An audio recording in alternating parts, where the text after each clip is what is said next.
I'm rereading Twilight in the Year of Our Elder 2025 because is it as good or bad as I remember? Bella Swan.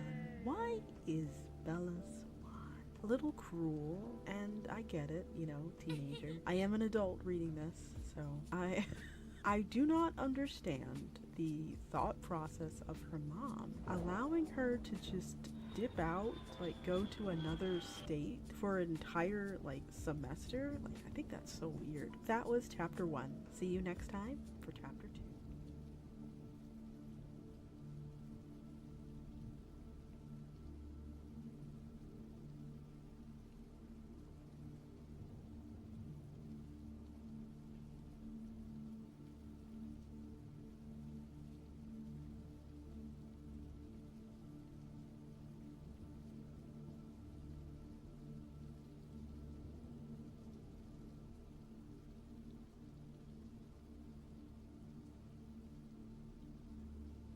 Here's some really quick ASMR.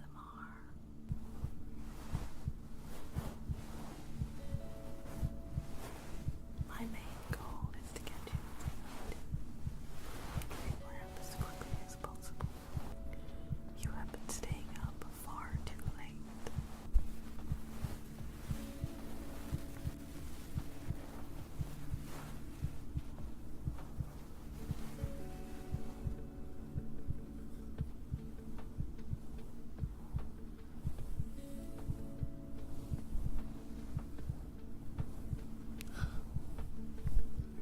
I think it's time for bed.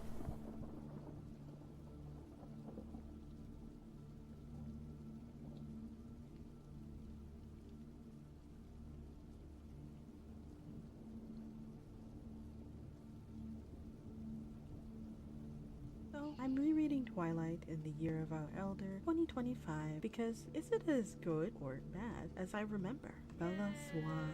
Why is Bella Swan a little cruel? And I get it, you know, teenager. I am an adult reading this, so I do not understand the thought process of her mom allowing her to just dip out, like go to another state for an entire like semester. Like, I think that's so weird. That was chapter 1. See you next time for chapter 2.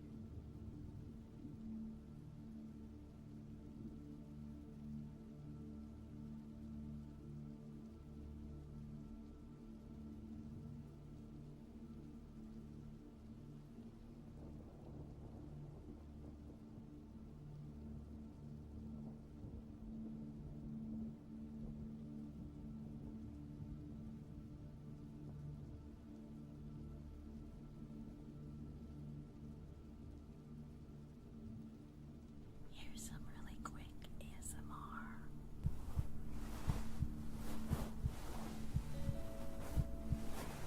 My main goal is to get you to dreamland as quickly as possible. You have been staying up far too late.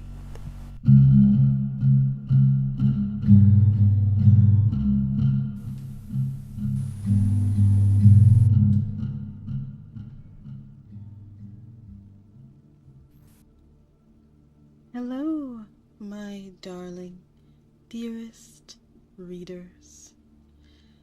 Today we are going to almost definitely read some SCPs. SCP in particular, we're going to be reading SCP 5000. Now, I've heard the stories about this one, and I briefly, vaguely understand it.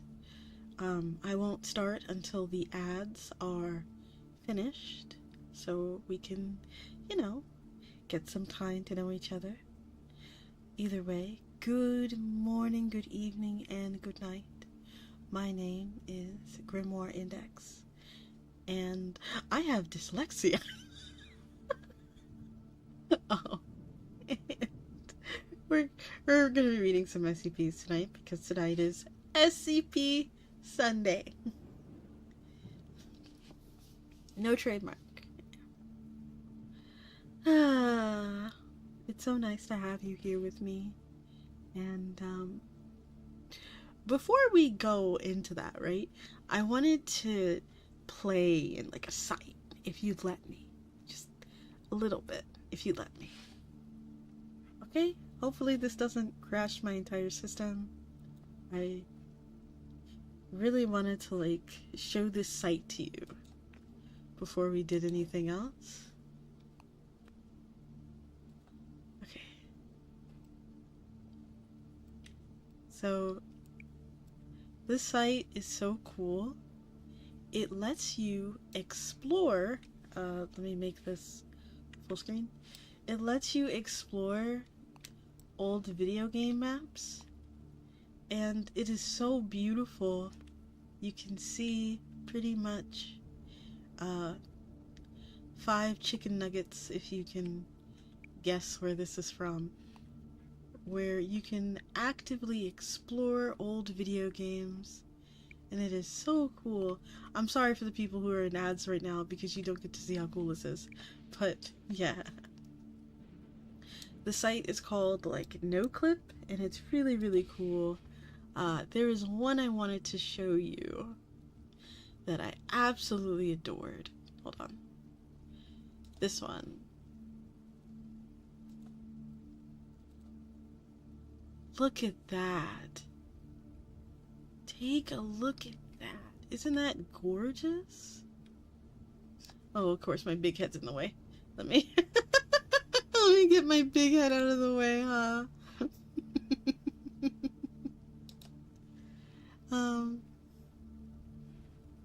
Or at least let me make my head not as harsh.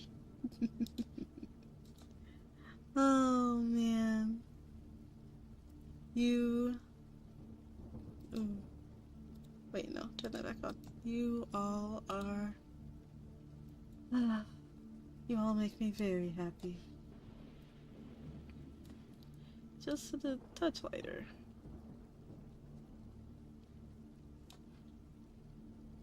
Okay, there you go. Alright. Excuse me. But yeah, you can explore the map, and it's gorgeous. You can actually see behind everything how they modeled everything. Honestly, this is such a wonderful resource, and if you're like me who wants to kind of get into low poly modeling, this is definitely how you do it, because you get to see how the greats did it, how the greats are doing it, right? The greats are doing it, right?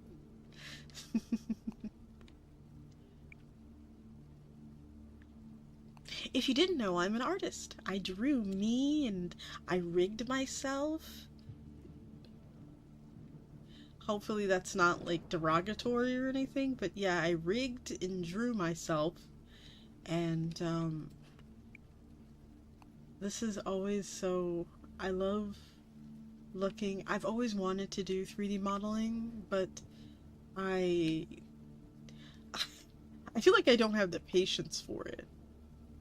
But seeing stuff like this definitely makes me want to try it again.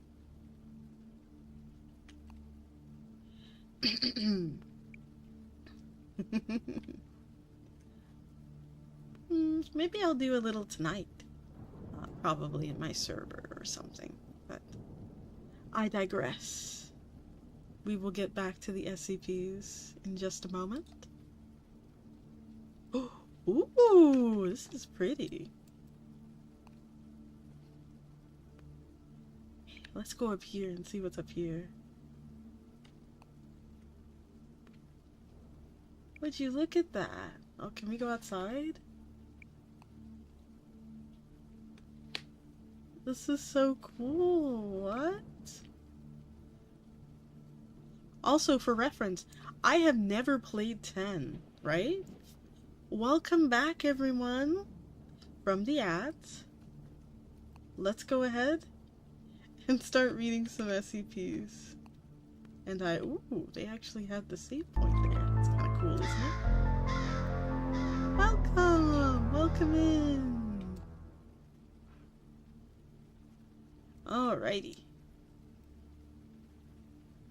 That is so cool. Alright. Let's go back to our SCPs.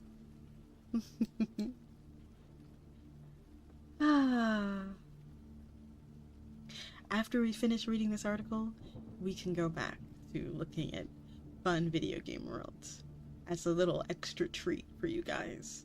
I know I ended a little early last time, so it'll be a little extra treat for those of you who decide to stay around after we finish reading. But I think the whole thing is a treat, isn't it? And thank you for joining the library. I saw that you did. Let me see who that was. Oh, Real Father X. Welcome, Real Father X.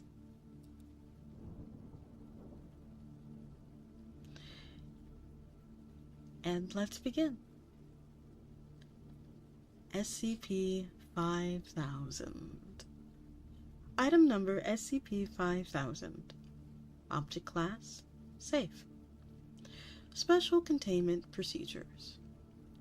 SCP-5000 is to be kept in a deactivated state within a storage unit, a standard storage unit located at Site-22.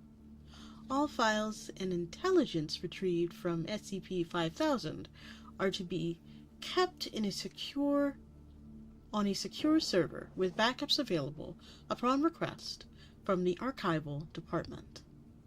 Description: SCP-5000 is a non-functional mechanical suit identified with its internal schematics as an absolute inclusion harness designed by the SCP Foundation. Although SCP-5000 is believed to have once possessed a number of anomalous functions intended to protect and benefit its occupants, damage inflicted to it in the past means that it is currently only capable of basic file storage.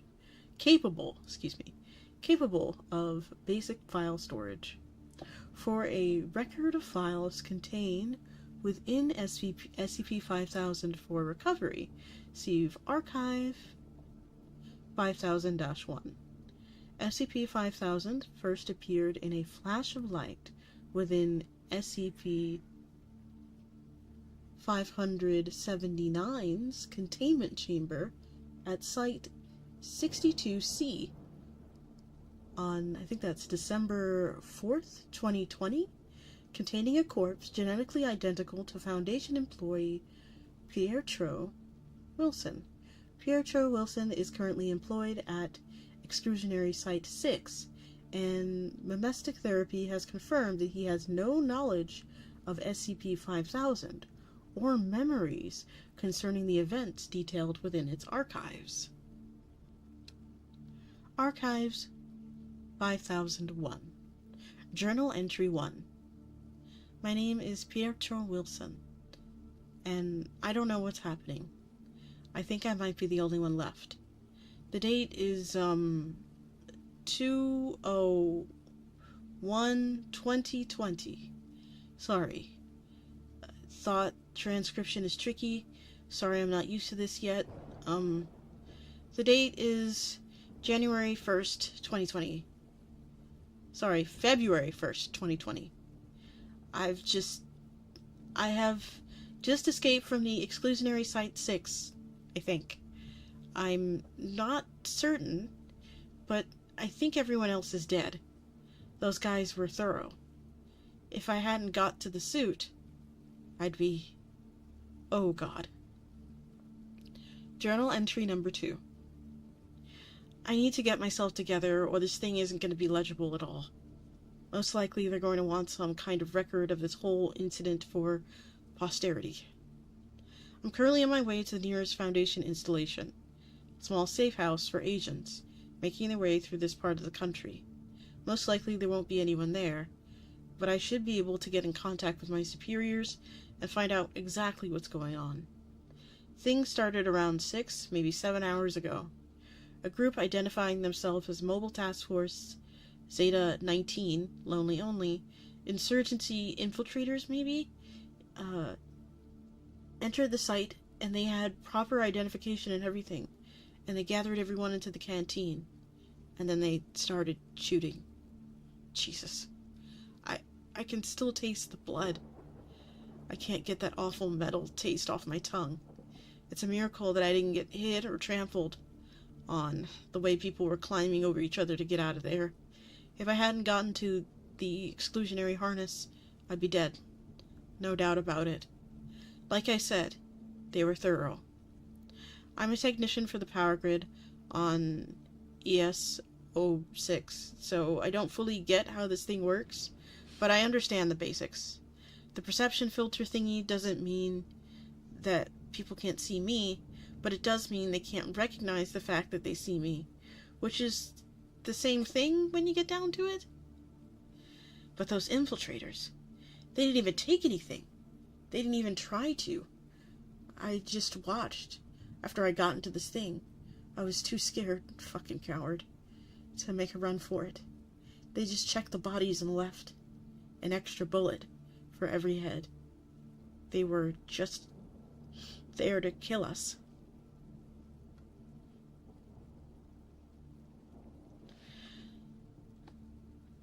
Journal entry 1-3. Finally made it to the safe house after hours and hours of trudging through this goddamn desert. Heard a few explosions in the distance. Maybe the Foundation sent MTF, so Mobile Task Force, to engage those infiltrators before they got away? Hope so. Never been happier to see bottled water in my life. The harness sustains your body while you're wearing it, apparently, but my mind still thinks I should be drinking. Human nature, I guess. Anyway, once I get these legs of mine rested, I'm gonna try to get these systems online. I need to get in touch with the Foundation and find out exactly what's going on. Journal entry 1-4. Holy shit. Downloaded file 1-1. Context. They sent this to every government, news organization, and anomalous agency on the planet. Fuck me. The following message is comprised. Oh. Welcome in. Oh, welcome back. Oh, man. Wow, thank you for the 4 months. It's a 4-month streak. Be careful, those books are very bitey. The following is a message composed via the consensus of the O5 Council. Yippee! Yes, I know this one is your favorite. For those who are not currently aware of our existence, we represent the organization known as the SCP Foundation. Our previous mission centered on the containment and study of anomalous objects, entities, and other associated phenomena. The mission was the focus of our organization for more than 100 years. Due to circumstances outside of our control, this directive has now changed. Our new mission will be the extermination of the human race. There will be no further communication. Composed File 1-1. Immediately following the release of their worldwide announcement, the Foundation began their assault on mankind. The response to the anomalies the Foundation let loose was quick, as it could have been, but the damage is already being done.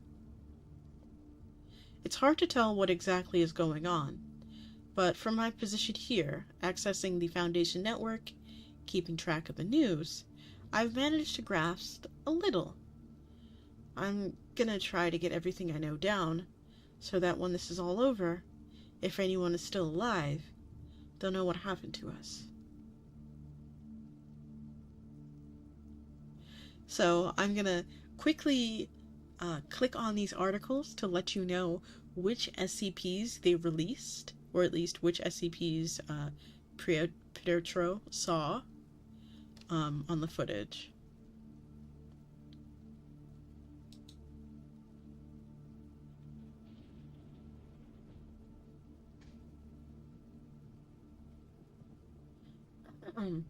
So, they released SCP 96.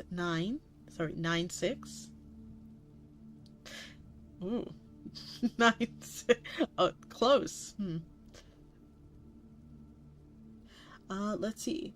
SCP-096 is a humanoid creature measuring blah blah blah blah 2.38 meters in height. Subject shows very little muscle mass with preliminary analysis of body mass suggesting mild malnutrition. Arms are grossly out of proportion with the rest of the subject's body, and with an appropriate length of 1.5 meters each. Skin is mostly devoid of pigmentation, with no sign of any body hair. SCP-96's jaw can open 4 times the norm of an average human. Other facial features remain similar to an average human, with the exception of the eyes, which are also devoid of pigmentation. It is not yet known whether SCP-096 is blind or not. It shows no signs of higher brain function and is not considered to be sapient. SCP-096 is extremely docile, with pressure sensors inside its cell indicating it spends most of the time pacing by the eastern wall. However, when someone views SCP-096's face, whether it be directly, via a video recording, or even a photograph, it will enter a stage of considerable emotional distress. SCP-096 will cover its face with its hands and begin screaming, crying, and babbling incoherently. Approximately 1 to 2 minutes after viewing, SCP-096 will begin running towards the person who viewed its face, who will at this point be referred to as SCP-0691.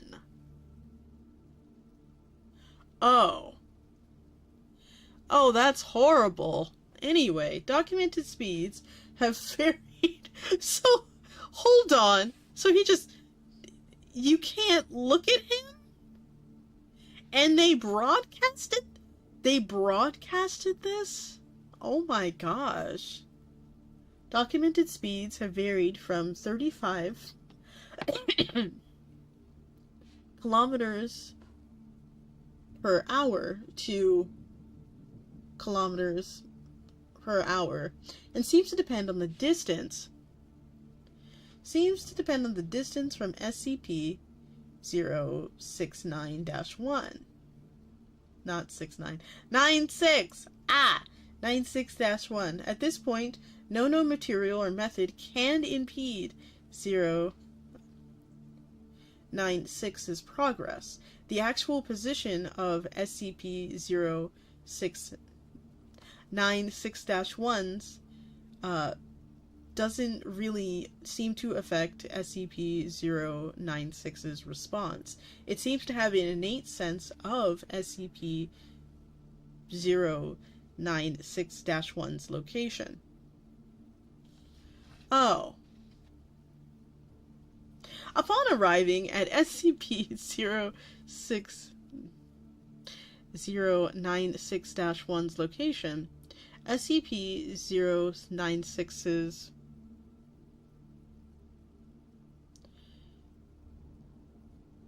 SCP-096 will proceed to kill and, oh no, SCP-096-1's 100% of the cases have left no trace. Oh no. Oh. Due to the possibility of a mass chain reaction, including breach of Foundation secrecy and large civilian loss. Okay. So, oh no. Alright, well, that's only one of the ones they let out. That's, not great.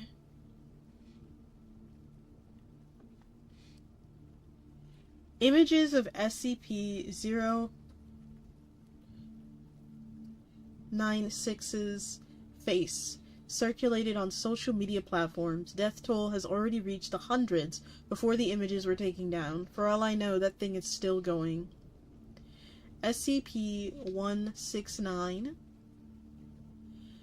In a series of nuclear charges are detonated along SCP-169's back, causing it to stir in its sleep slightly.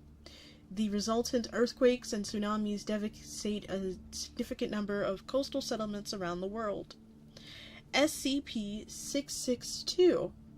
Over a course of 24 hours, an individual whose appearance matches that of Mr. Deeds appears in the vicinity of several major heads of state and assassinates them using whatever tools are immediately available, disappearing just as quickly. I don't know why this stopped after the first day. SCP-610. Samples of SCP-610 are dispersed by embedded Foundation agents within major cities, including New York and Delhi. All civilians in the area, along with the agents themselves, are quickly infected and succumb to 610. Further spread of 610 is halted by the combined efforts of the Global Occult Coalition and the Church of the Broken God. Oh, wow. You're right. This is like... you're right. This is literally them going on a, tear. This is... Why? Why did they choose to do this? SCP-682 is released. SCP-682? What? What is this? Oh, this is Danger Crocodile, isn't it? Yes, this is Danger Crocodile. Everybody loves Danger Crocodile.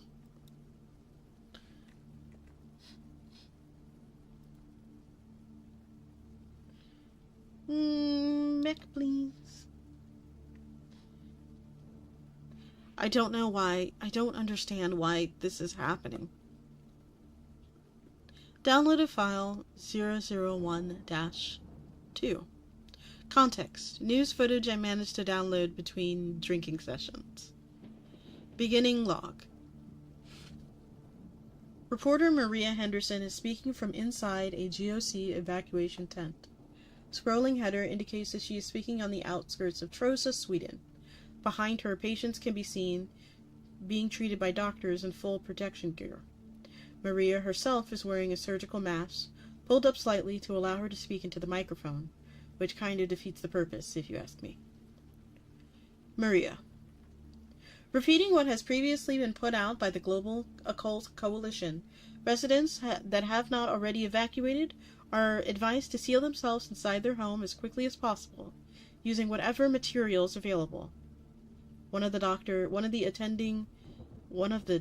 attending a patient stands up with urgency, looking over to a soldier standing over by the beds. Doctor, we got an expiration here. Get the eraser ready. Maria quickly begins moving out of the tent, out into a field filled with similar installations. A loud, buzzing sound can be heard from the tent behind her, and several flashing lights can be seen. Thick smoke pours out of a gap in the top of the tent. Any individuals still in a compromised area are advised to keep careful. Watch over those around them. If any friends and families begin to begin extruding a noticeable minty smell, they are to be quarantined immediately. The feed cuts out. I later found out this is when the television stopped everywhere. Internet, too. World gone in a blink of a few seconds. End log. Journal entry 001-5. It's, funny.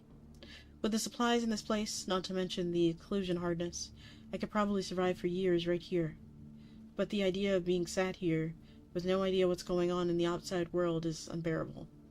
Still, I'm not sure whether I want to know what's going on out there either. When I was a kid, real sick all the time, not able to go out much, I was really into detective stories, Sherlock Holmes and all that shit. I always wanted to figure things out. Anyway, my dad had this row of plant pots on the wall outside the house, and they were always getting knocked over, but he could never figure out what was doing it. That was pretty much my peak of my detective obsession, so I was on the case like nothing else.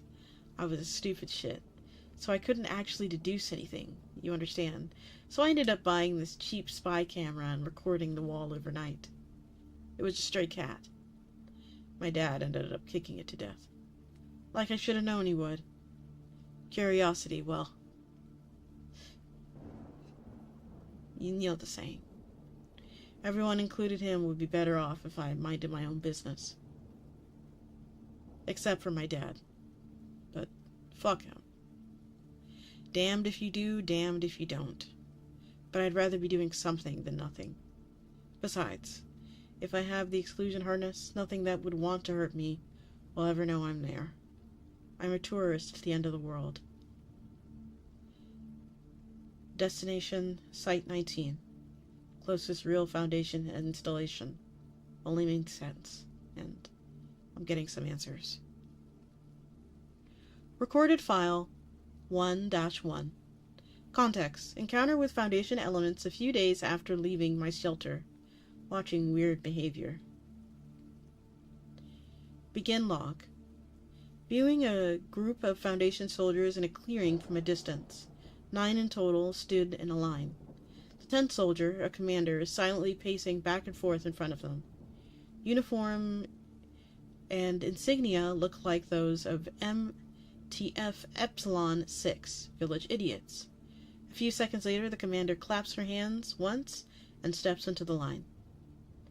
Commander to the first soldier. Performing the check now. Soldier 1, of course. The commander takes out a knife and stabs the soldier in the shoulder. Tabs the soldier in the shoulder. There is no reaction. Commander, removing the knife. Get that wound treated. The soldier nods. The commander proceeds to stab each soldier in the line in the same way with no reaction from any of the victims, until the 8th noticeably winces. Soldier number 8. Ah! Commander shouting, "We got a live one!"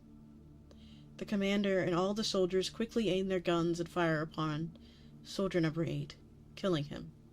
He drops to the ground. The commander then moves to the 9th soldier and stabs him in the shoulder. No visible reaction. All right, we're clear. Move out.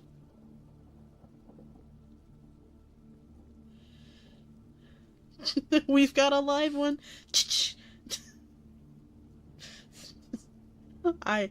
Ooh, that's crazy. MFT Epsilon 6-pack. Up their supplies and leave the area, leaving the corpse of the dead soldier where it is. Manage to receive weaponry and basic medical supplies from the body. Bury it as well as I can afterwards. End log. Closing notes. No fucking clue. Recorded file 1-2. Context. A weird transmission I caught on an old radio. Don't know if it's important, but trying to get everything down for prosperity. Begin log.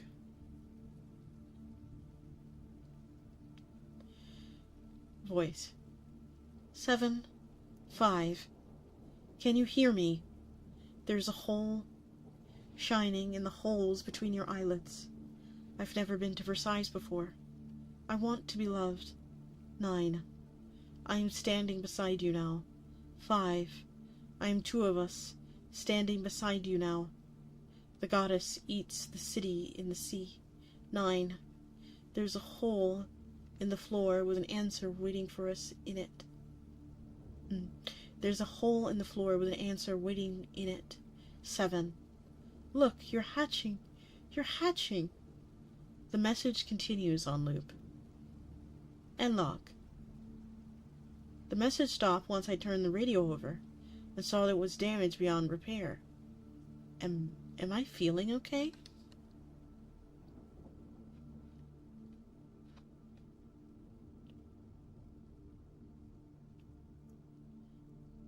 Journal entry 1-6. When I thought of Site-19 as being relatively close by, I never really took into account that was probably with a vehicle in mind. I can't risk cars or anything like that. Even if I went unnoticed, the vehicle wouldn't. All it takes is one Foundation soldier or a wandering anomaly to spot it, and I'm good as dead. Apparently they can add pictures now.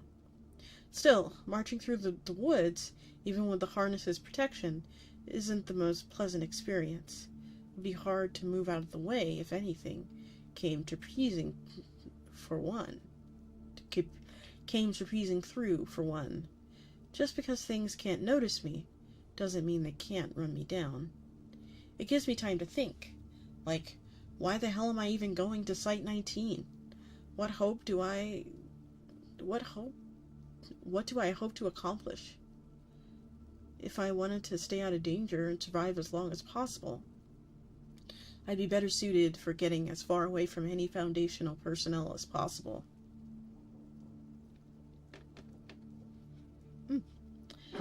It's time for a little tea. Oh, in 3 minutes, there's going to be ads. So, just in case you wanted to join us, feel free. We have tea. And good vibes. Anyway.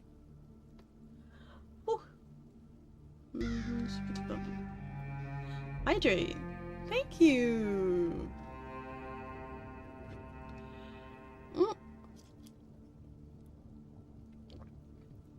Tea was mentioned. You. Let me go ahead in here and see if. Monster check. Okay. Thank you both for the redeems. Let me yell at VTuber Studio for a second.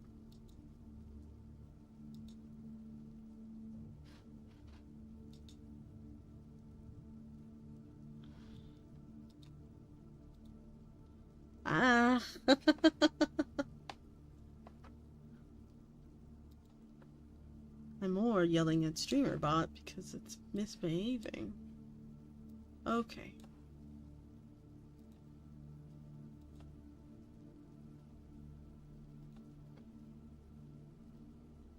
Anyway. There we go. This way we don't have to deal with that.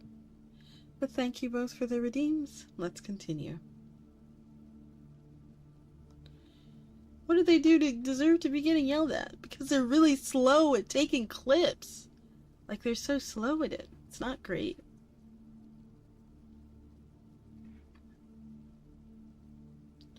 Still, marching through the woods, even with the harness's protection, isn't the most pleasant experience. It'd be hard to move out of the way of anything that came trapezing towards me. Trapezing through, for one. Just because things can't notice me doesn't mean they can't run me down. Gives me time to think, though. Like, why the hell am I even going to Site-19? What do I hope to accomplish? If I wanted to stay out of danger, survive as long as possible, I'd be better suited for getting as far away from any Foundation personnel as possible. Not jumping right into the Viper's nest. Answers, I guess. More than anything, I want answers.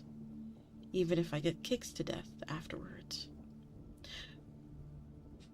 Oof, one moment.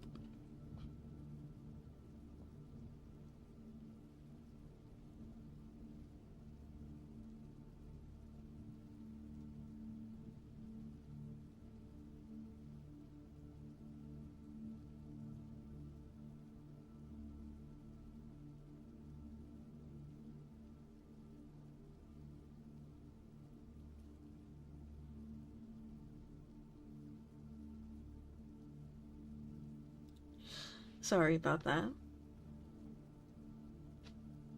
Compose file 1-2. Reach site 19. Security is in disrepair. Most of the anomalies were let loose a while ago. It was actually pretty easy to get in. Still stressful, moving out of the way of the researchers as they went about their business. They were still talking like colleagues, discussing how to get the maximum human casualties like it was something they've always been doing. But their eyes, it was like something was missing in them, some spark. I couldn't see them as human by looking at their eyes. Maybe not even alive. Hard to describe, but it gave me the creeps. Accessing the Foundation database with some stolen senior staff credentials, I think I've managed to put together a basic timeline for what happened right before their declaration of war. I don't know what it all means, but I guess it's a start. And we will take a quick pause because it's ad time for our Twitch ads. Excuse me. There they are. And we'll take that break. Shall we, I guess, talk about our weekend? So I had this marshmallow s'more cookie thing. Oh! Thank you so much for gifting a tier 1 to sweet lemon ice cream. Yummy. Make sure to thank them, okay? Make sure to say thank you, and of course, welcome to the library. And thank you again, real girls. So I had the infamous s'more cookie, and I don't know, it wasn't very good. It was too much. Like, genuinely too much.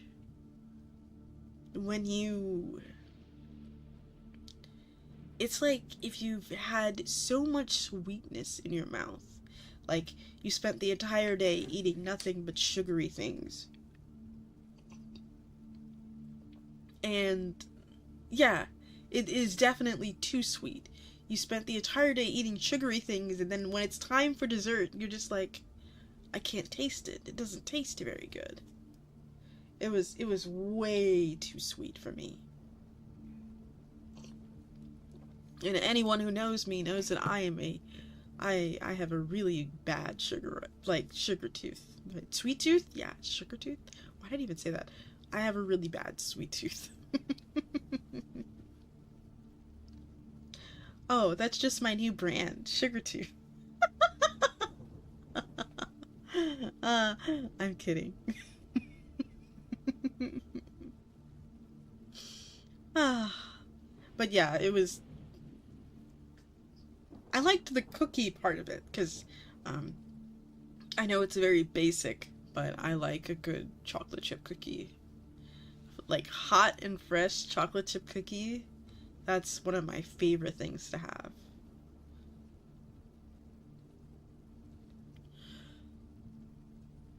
Oop, one moment.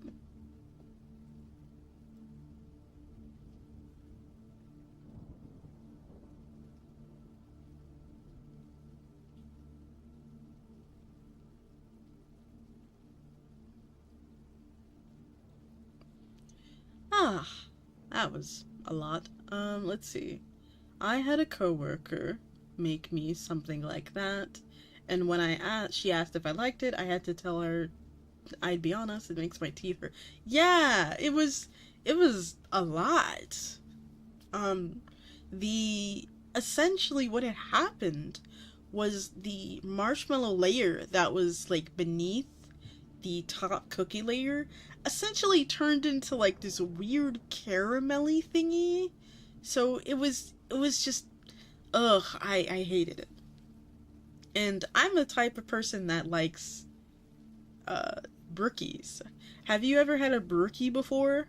Those things are delicious. I love brookies, but I don't like that at all. I think I would rather have the one where you take the cookie and you like form it around the s'more. Like, and it's like an open face. It's like a open face s'more. And you like form it around like a cookie. Yeah, a brownie cookie. A brookie. That's what it's called.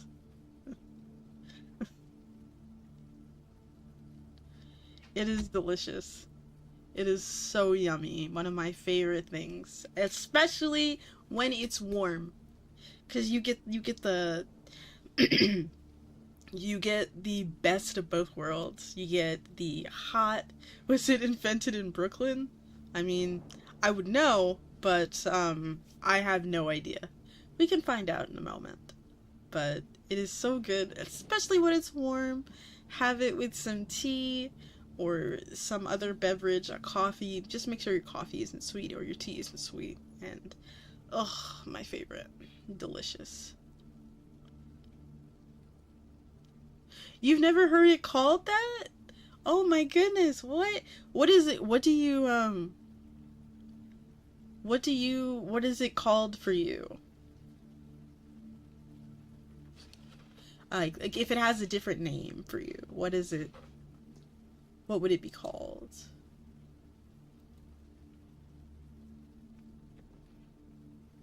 Hold on. We're gonna do a little...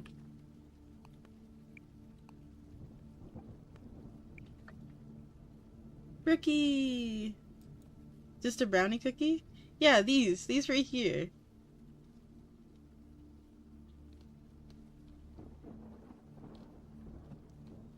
Or brownie cookies.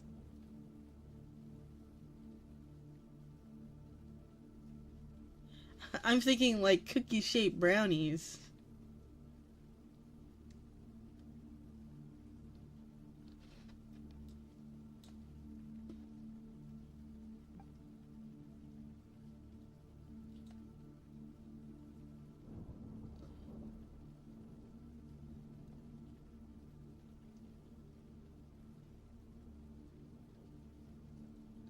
Okay. Can we get like a when did it come from?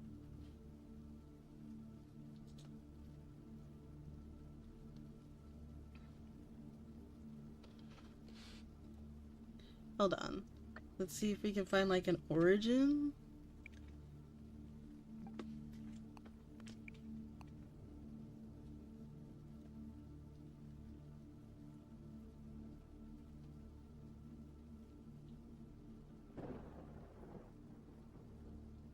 Oh!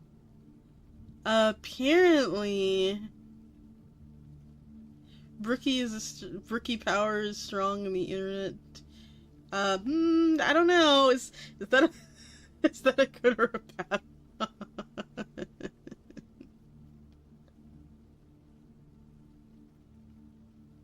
It looks like the term itself is from the 2000s. According to this.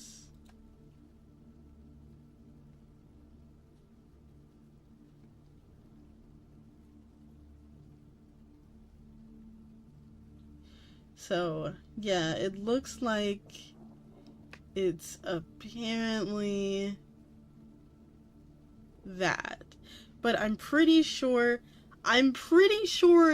like, it's really weird that nobody thought to combine them before. Yeah, like, I'm like, huh, I think it's the term that they coined. There might be, like, this might be further back, like, brownie cookies.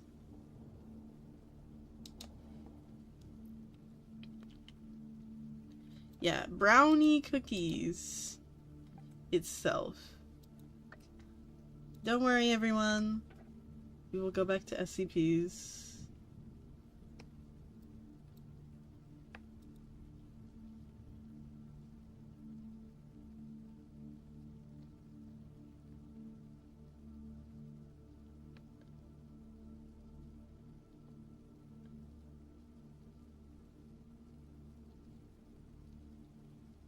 Huh. Yeah. So, Brookie does appear a lot. Yeah, it seems like it's a 2000s bit. Yeah. Like Shrek and Fedoras. Well, Shrek is timeless at this point. Everybody loves Shrek. Alrighty. Let's read. 16. So, December 16th, 2019. 05 mark a project called Pumunia as a special interest to senior staff. Apparently, it's a mass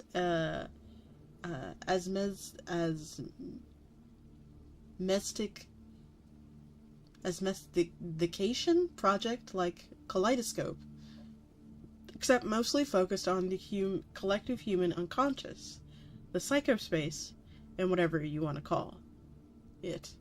Apparently, there's some kind of breakthrough in mapping out the psychospace, except I can't see what it was because it's fucking redacted. Typical.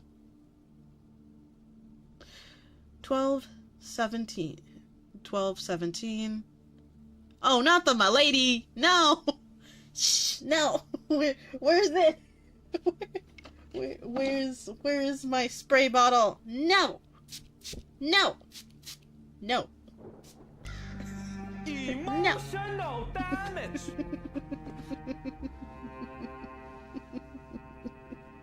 No fedora tipping. You gotta get a permit for that. We have to have a permit for fedora tipping. I don't want you to get in trouble.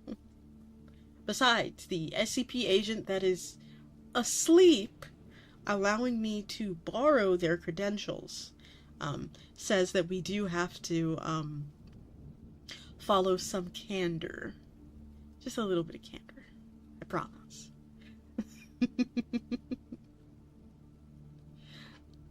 Don't worry, he'll wake up eventually.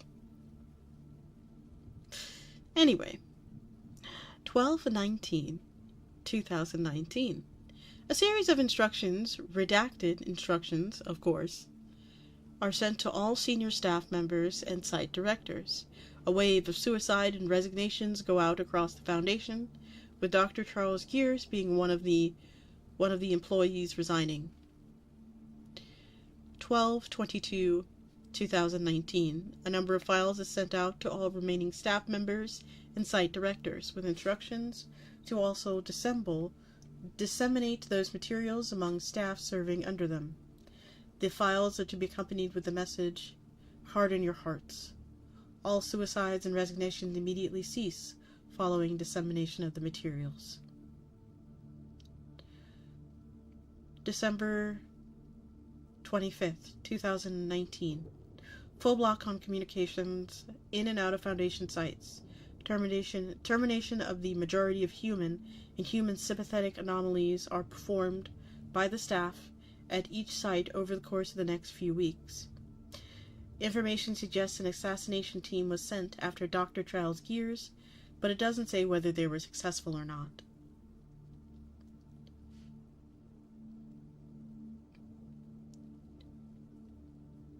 January 2nd, 2020. Mobile task force are dispatched to all exclusionary sites to execute all personnel. Immediately following the conclusion of these missions, Foundation declares war on humanity. Not quite certain what all this means. Did the 05 Council send out some kind of mimetic agent to get everyone to go along with them? But that wouldn't explain why the 05 Council would want to wipe out humanity in the first place. I don't get it. just don't get it. More information on the anomalies the Foundation is actively using too. With the news down, it's hard to get much solid info aside from their own records. Even those goddamn redacted. I mean, it's the end of the world. What's the point of redacting shit anymore? Who cares? Just tell me what's going on. Fuck it. I'll put it all on a table for posterity or whatever. SCP-1370. Television service temporarily returns. All channels are propaganda speeches from SCP-1370, rambling on and on about how he's going to take over the world or whatever. This one actually isn't that bad. SCP-10... Stare. Welcome. SCP-1048. I don't know how Foundation managed to catch the thing in the first place, but helicopter footage shows hordes of bears created by SCP-48 rushing through the streets of Paris. The footage isn't too clear, and I'm not sure, but it looks like there's a massive red teddy in the distance as well, walking around next to the skyscrapers. SCP-1290. SCP-1290-1 and SCP-1290-2 are moved from their original position and used as a rudimentary projectile system to launch projectiles at a secure GOC installation called Gainzer? Gainzer. Not 100% sure by the files, but it looks like just one frankly obscene number of anomalies they're using to try and bust in there. If you ask me, they're better off firing missiles, but nobody is asking me because they've all gone nuts.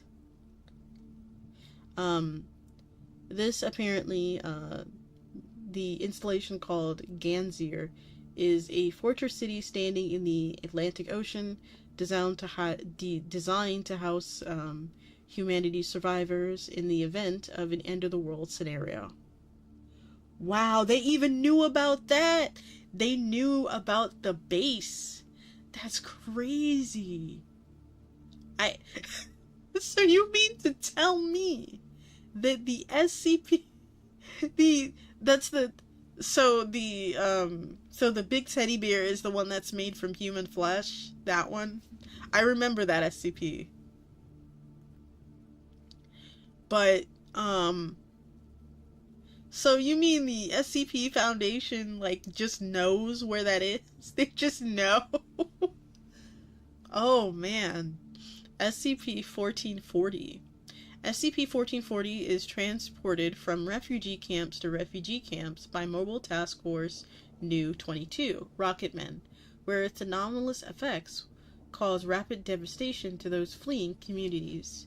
Strangely enough, the way these events are described in the files make it sound like SCP-1440 actually has no effect on the Foundation personnel assigned to it. SCP-1678. The Foundation initially abandons containment of SCP-1678, removing personnel from the immediate area. Once the chaos caused by initial anomalies makes evacuation of London impossible, the city's officials from the British Occult Service, there is a footnote here, colloquially known as M1666, directs citizens to take refuge in SCP-78. Thank you, dyslexia. Thank you so much for just... Once the city has reached capacity, Foundation detonates the nuclear device stationed there, prior to abandonment. Oh, wow. They thought of everything! Isn't SCP-1678 the city, it's like another London? It's the London that fell?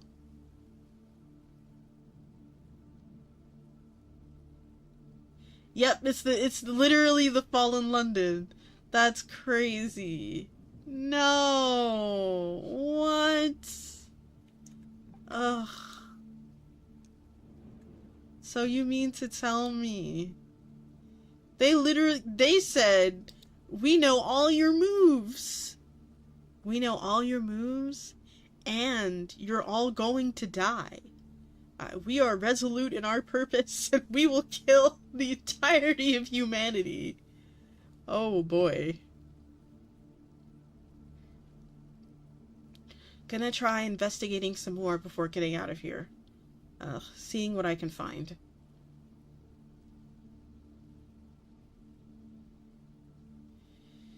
Files were deleted. This is why I love the story. The amount of references is great, and the way they're used, just perfect. Right! Like, this is so cool. Files deleted. Journal entry 1-7. It's been about 3 months since my last entry. God knows what I've been doing since then. The time between then and now is a complete blank in my memory, and it looks like the files from that period have been deleted as well. As far as I know, I should be the only one able to do that, so take that as you will.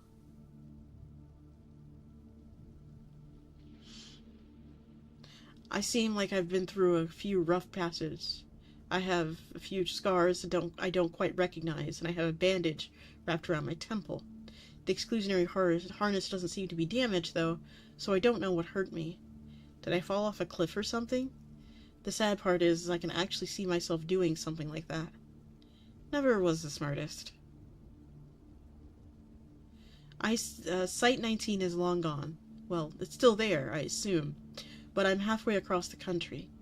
Couldn't tell you why. It's weird, though. I feel like I have a purpose now, even though I'm not 100% sure what it is. Just where I need to go. There is a briefcase in my hand, and I'm having trouble recalling what exactly is inside. All I know is that it isn't round, and that I need to get to SCP 579. Files deleted. Journal entry 1-8. I underestimated how long it would take to get to SCP 579. Site 19 was a trek on its own, but 579, 579 is another story entirely. I wouldn't even know where it was without this document, which I have no idea how I obtained, but that's besides the point. I stopped counting the corpses that I've walked past. It's probably in the quadruple digits now. Jesus. Maybe even higher. I came across the dead body of a kid, a little boy in a house.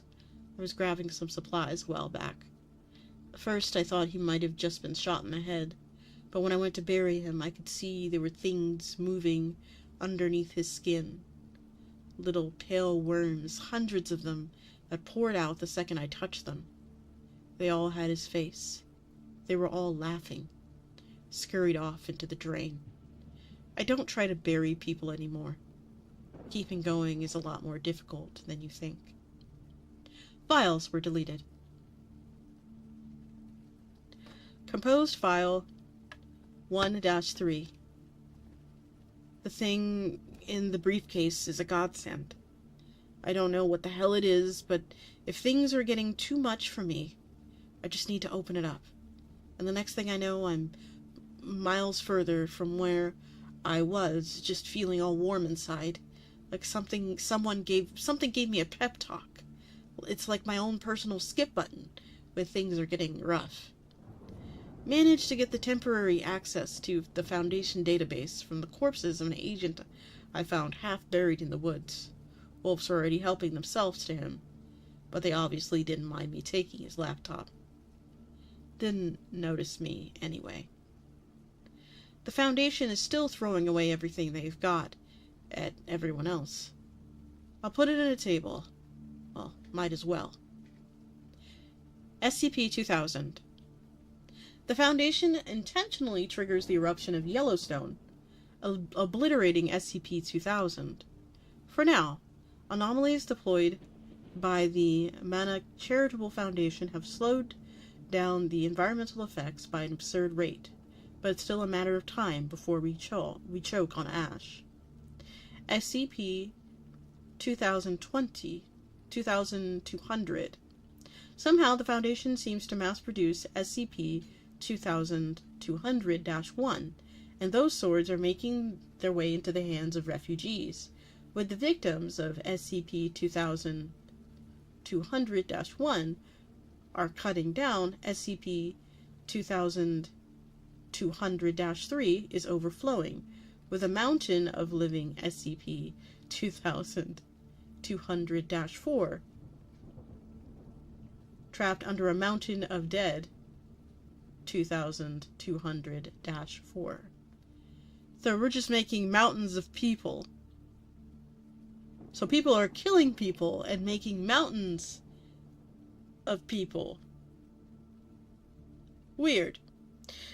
SCP 2241. One of the human anomalies that wasn't terminated. It appears SCP 2241 is being used as a living weapon to destroy the bigger refugee camps that crop up, forcing the survivors to remain in smaller groups. Unknown how they're getting it to be that loyal, but I doubt it's pleasant.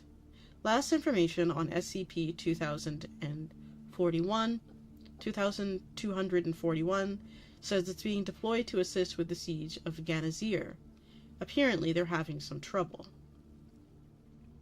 SCP 2466 was constantly being used in order to compel survivors originating from California to perform actions both socially disruptive and physically hostile. This was apparently effective, but after the 4000th and 12th use of SCP-2466, it crashed and became unusable. I guess there weren't any residents left. SCP-2639. SCP-2639 were being dispatched to survival communities and installations for groups that oppose the Foundation in order to kill everyone present. Apparently, they were told that they were fighting monsters that had escaped containment and were destroying the world. Apparently, they figured that wasn't the case because they refused to do anything since about the 6th time they were deployed.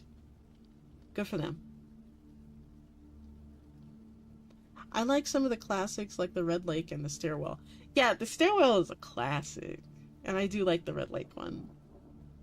And of course, the you do not recognize the bodies in the water. That one is such a good one. Oh, I love that one. Whew. It's nice having company. Journal entry 1-9. It's nice having company, even if they don't know you're there. I sat around a fire with a group of GOC soldiers who were trying to make their way. Well, I don't think they actually have to go anywhere to go at this point. Just wandering, maybe. I thought about revealing myself, trying to ask them to help me get to 15,579, but I don't want to risk it. Maybe I've just gotten used to not existing. Forget being a tourist. I'm a ghost. The suit is really a wonder. Managed to access their connections to the GOC database with it while they were making coffee. The news isn't good. Downloaded file 1-3. Context.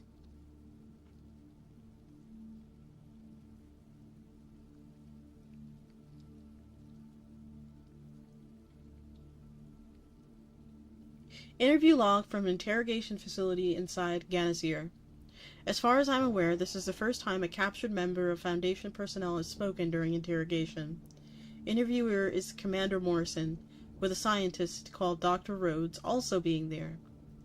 The guy being interrogated is a member of Mobile Task Force Omega-2, Secret Keepers, Samuel Ross. No video, only audio. Don't know if there's something wrong with the file, or that's just the way it was recorded in the first place. Begin log. Captain Morrison, do you know where you are? Samuel Ross. I'm in Ganazir, right? You guys grabbed us while we were trying to sneak in. That's right. Do you know why you're here? You're going to interrogate me, I assume. Doctor. Confirmed. Subject has nothing implanted inside him. No mental agent, no cognito hazards as well. You're safe to begin. What? Okay. None of your colleagues we've spoken to have talked. Not a one. Not one word. Why are you talking to me now?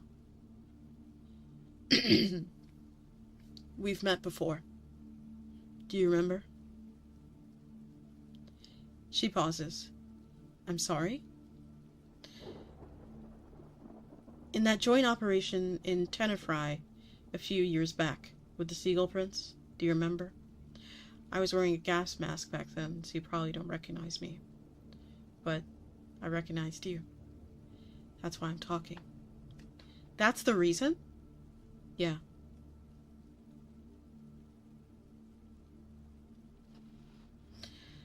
When we caught you trying to sneak into the city with the refugees, you and your comrades started firing into the crowd at random. Men, women, and children all murdered for no reason. Don't you think that's crazy? Samuel Ross. Dr. Rhodes. Fuck her. That's funny to you? I'm sorry. I didn't mean to be rude. It's just... I just thought it was a little hypocritical. What? Well, I mean, you're interrogating me like the information you'll get will help you. But there's no time for you to really do anything the way I see it. No matter how many times you fire Abel at her, Professor Crow's Eurotopia will rip this place open before long. And you're still acting like you can still do something about it. Don't you think that's crazy?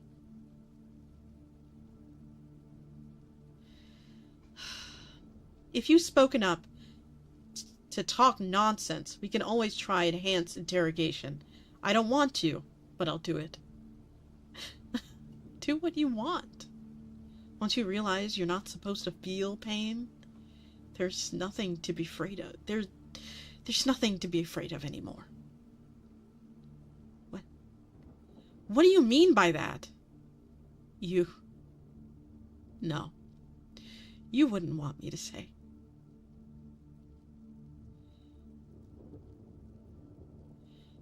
I very much do. I'm not talking to you.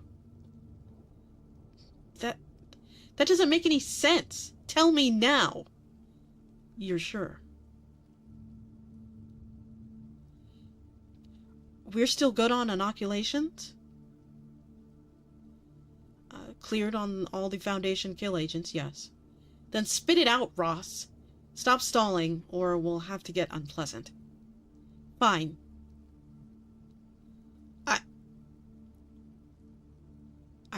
I didn't catch that. You'll have to speak up. The microphone only has so much gain.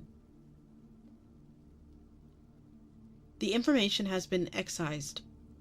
Commander Morrison and Dr. Rhodes can be heard screaming loudly. Wet cracks and rushing winds are also audible. Their screams, which grow higher pitch over time, and this continues for the remainder of the recording.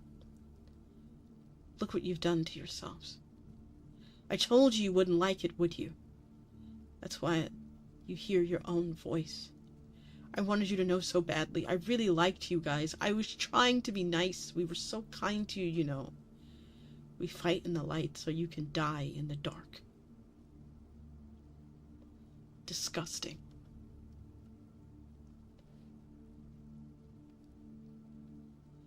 Closing notes. Apparently, right after this, some kind of emergency rose inside Ganazir, and the city ended up being destroyed from both the outside and the inside. What about the hyperlink, though? We'll get to it.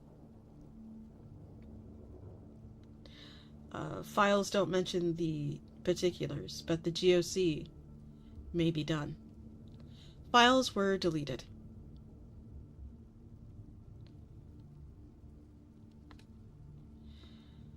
Oh. Journal entry 1-10. It's getting harder to keep going. When the GOC were keeping up the fight, there was a sense that things could still be turned around. But with them on the run now, too, It's easy to feel like there's no point in this. With Ganazir taken care of, the Foundation has turned their attention back to everyone else. I don't eat and drink anymore. The harness takes care of that anyway. And there's too much of a risk if anything I consume will be contaminated by one of their awful viruses the Foundation is trying to spread. I've seen corpses in pretty much every state imaginable at this point. Some of them walking around, even. Every time I open the briefcase to skip, I make a little less progress, feel a little worse. Whatever was helping me before, I feel like I've grown numb to it. Wouldn't be the only thing. Why am I even going to 579? Do I actually have a reason? Compose file 1-4. The Foundation is still fucking us. Here's a table about it. SCP-3078. Apparently the Church of the Broken God managed to get the internet back up and running in some areas. Only the Foundation fucked that up pretty quickly by uploading thousands of copies of 3078 through pretty much every medium available. So the internet went back down. SCP-3179.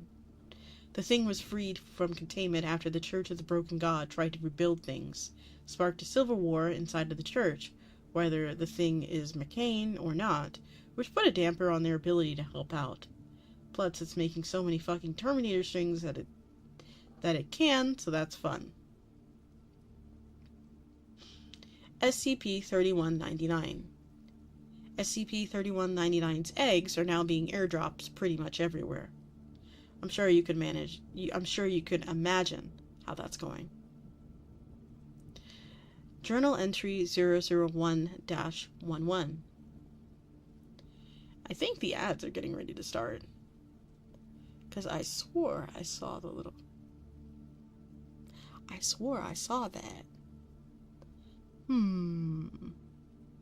I know I did.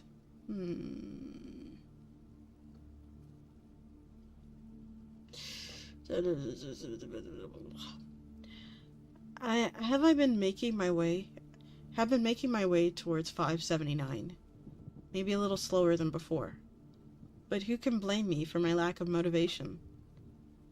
Been seeing some strange things lately. Stranger than usual, I mean. First are the blinkers. There have been quite a few around lately.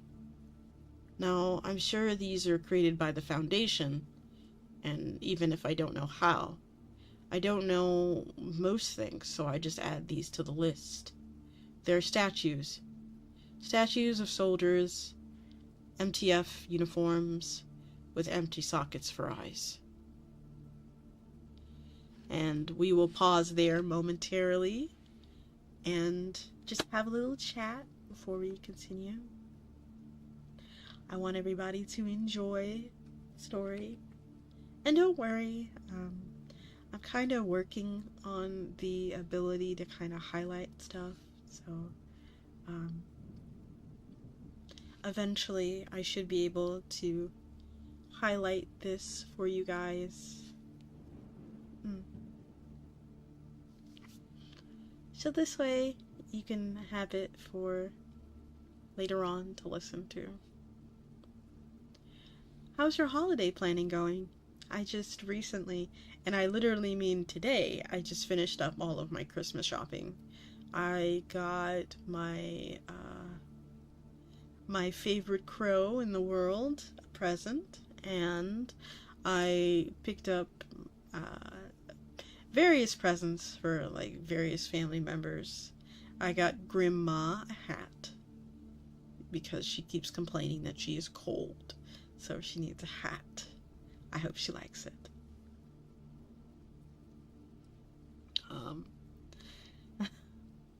There were so many other like little things I wanted to get, but I hope that the gifts I did get for my family, I hope they like them.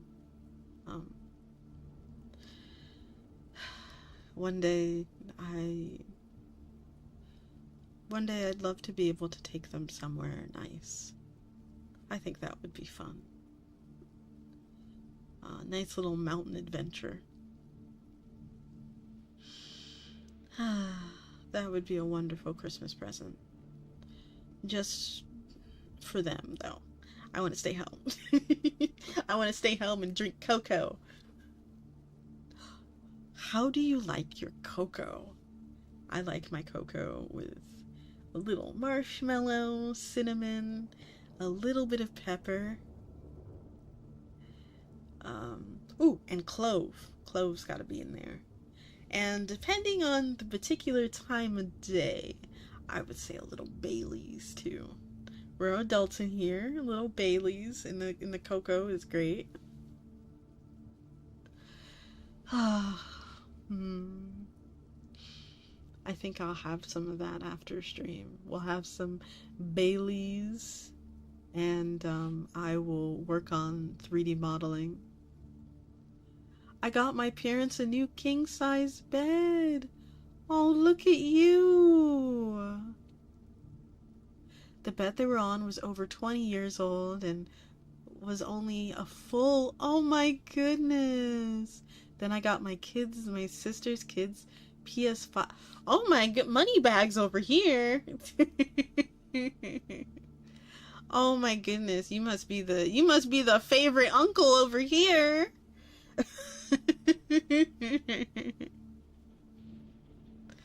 How does it feel to be the favorite uncle? That's what I want. I want to get there eventually. I want to spoil whenever my little brother ends up having children. I want to be the favorite aunt or uncle where they can. Hello? I was always the favorite because I'm the only one. I mean, you win by default, right? But yeah, I want to be the favorite aunt. That'd be nice. Just show up with the latest consoles and just go, yeah.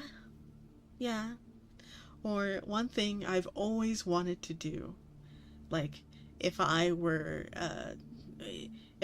like a younger me, and I had like a rich benefactor, I would say, oh, you want to go to a place? If you can learn the language before this time and you can pass the fluency test, I'll send you there for a year and I'll pay all of your expenses. I would love to be able to do that for like a niece or a nephew, because I would love to do that for me. Well, when I was that age. Like a little extra incentive to learn an extra language. But now I'm no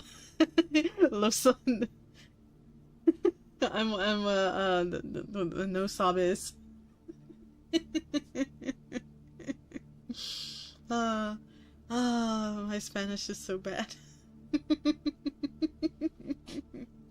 Broken and bad Spanish.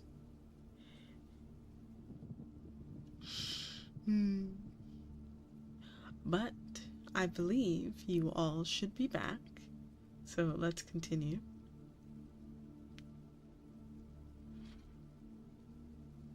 Their arms are carved into blades, like what you'd see on a praying mantis or something. They're harmless as long as you look at them. But the second you look away, they can move. And they're fast. Saw one cut through an entire crowd of people with a gust of smoke. Blocked it from view, just for a second. I'm wary at them. Looking at them stops them too. So even if they don't perceive where I am, they're gonna deduce that I'm here. Might just start slicing everything in sight. And that's the end of me. I need to do my best to avoid them completely.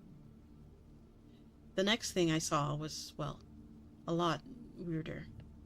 It was on the horizon, like a person stretched out. No. That's not the best way to describe it. It was like the space around them was stretched out, and they were being stretched along with it. Like some kind of bad Photoshop effect. Their body went from ground up to the clouds, and their jaws swung at right angles. there were these gaps. Well, black gaps in the space around its body, and it just floated forwards like that. There were Foundation guys there too, but they were fighting it, shooting it with guns and rockets. How fucked up that I'm thinking the Foundation fighting an anomaly is weird. Maybe if they were like me, managed to get out of whenever this all kicked off. Thought about talking to them, but decided not to. Can't risk it. Got out of there. I need to get to SCP 500-579. I need to do something. Anything. Journal entry 1-12. Saw a kid die today. Could have helped her. Didn't. I'm a piece of shit.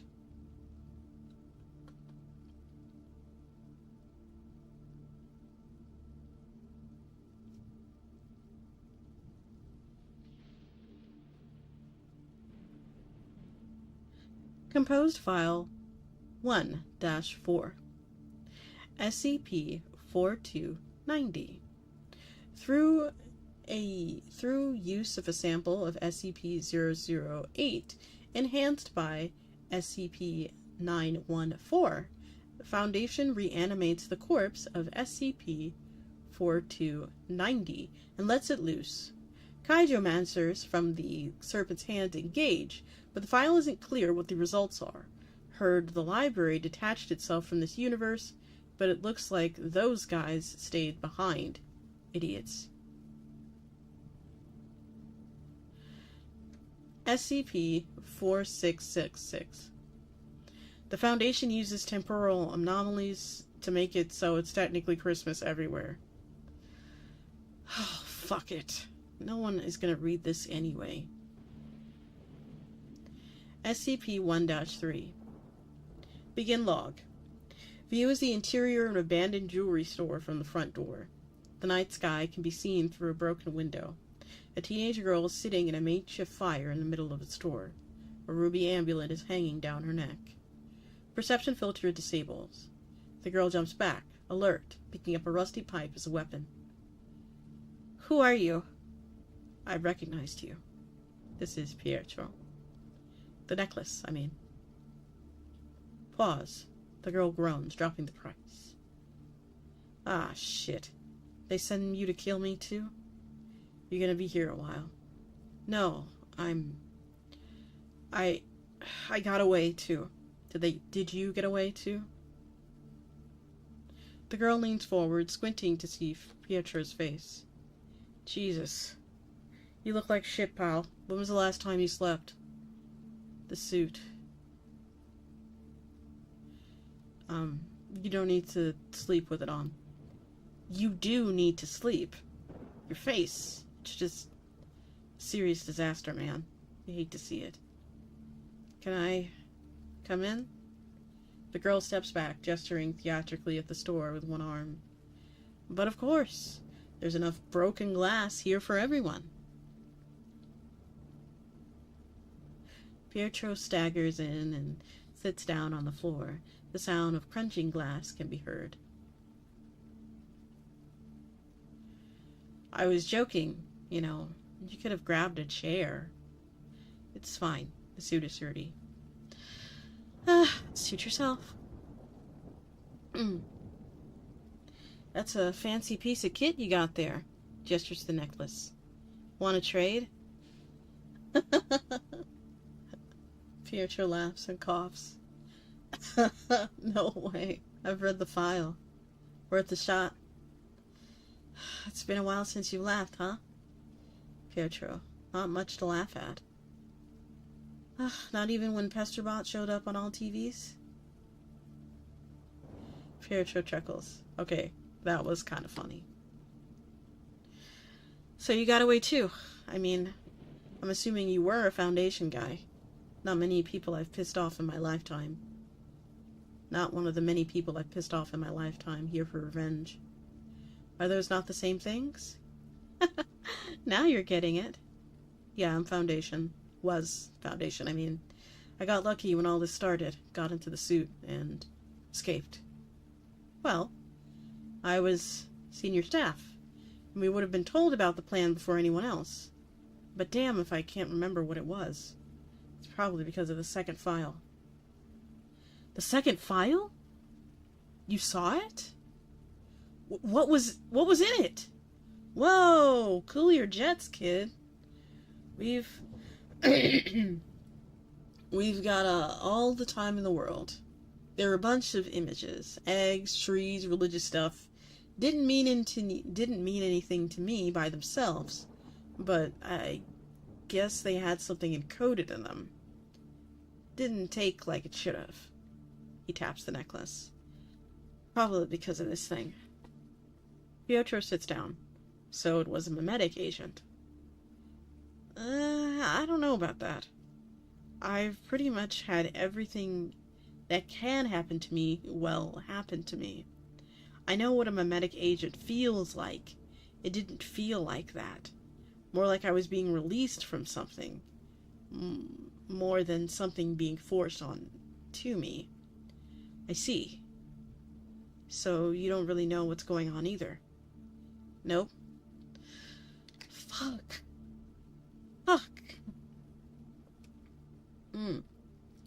So, you're heading somewhere, or are you just wandering around and feeling sorry for yourself? I'm heading to 579. If you're suicidal, there are easier ways to go about it. Believe me. You know what it is? Not a clue. Which is concerning, because I'm kind of a big deal. It doesn't matter. I have to get there. Why? I just do. Where are you headed? 1437. Gonna see if I can't piss into another universe, then throw this amulet down there and see where I wake up. Sounds like a good plan. Good luck to you. The girl stands up. I wish you good luck too, but we both know you're not getting it. Day's about to break. I'm heading off. Pietro. Okay. The girl stands up and moves to the front door. She lingers at the entrance of the store for a moment. I hope you find what you're looking for. At least. Me too. She leaves. Unlock. Files were deleted. Journal entry. Let me take a little sip.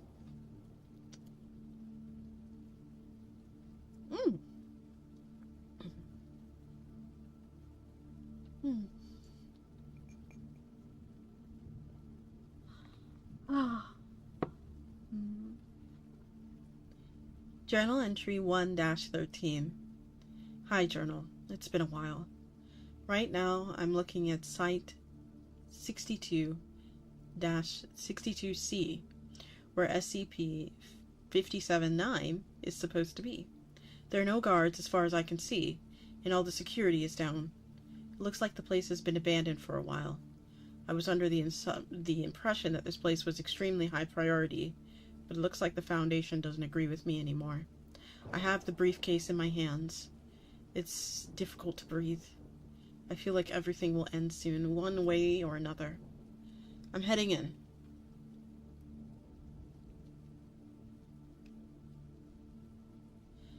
Hi again, Journal. This is entry 1-14. Hi again, Journal. I know I ended the last entry so dramatically, and it's been about 30 seconds since then, but I have an important update. The second I got close to Site 62C, I got a feeling that someone was pressing a gun to the back of my head. Like I was standing on the edge of a roof and someone's hands were on my back ready to push me, like some fight or flight shit, dialed up as far as it would go. I don't know what SCP-579 is, but I know it's looking at me. Recorded file 1-4. Oh shit. Oh shit. Oh shit.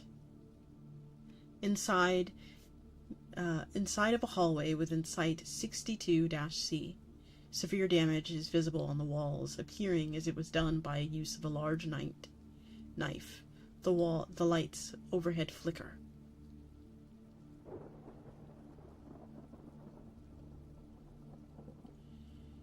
When they come back again, a statue of a soldier with blades for arms is visible underneath them.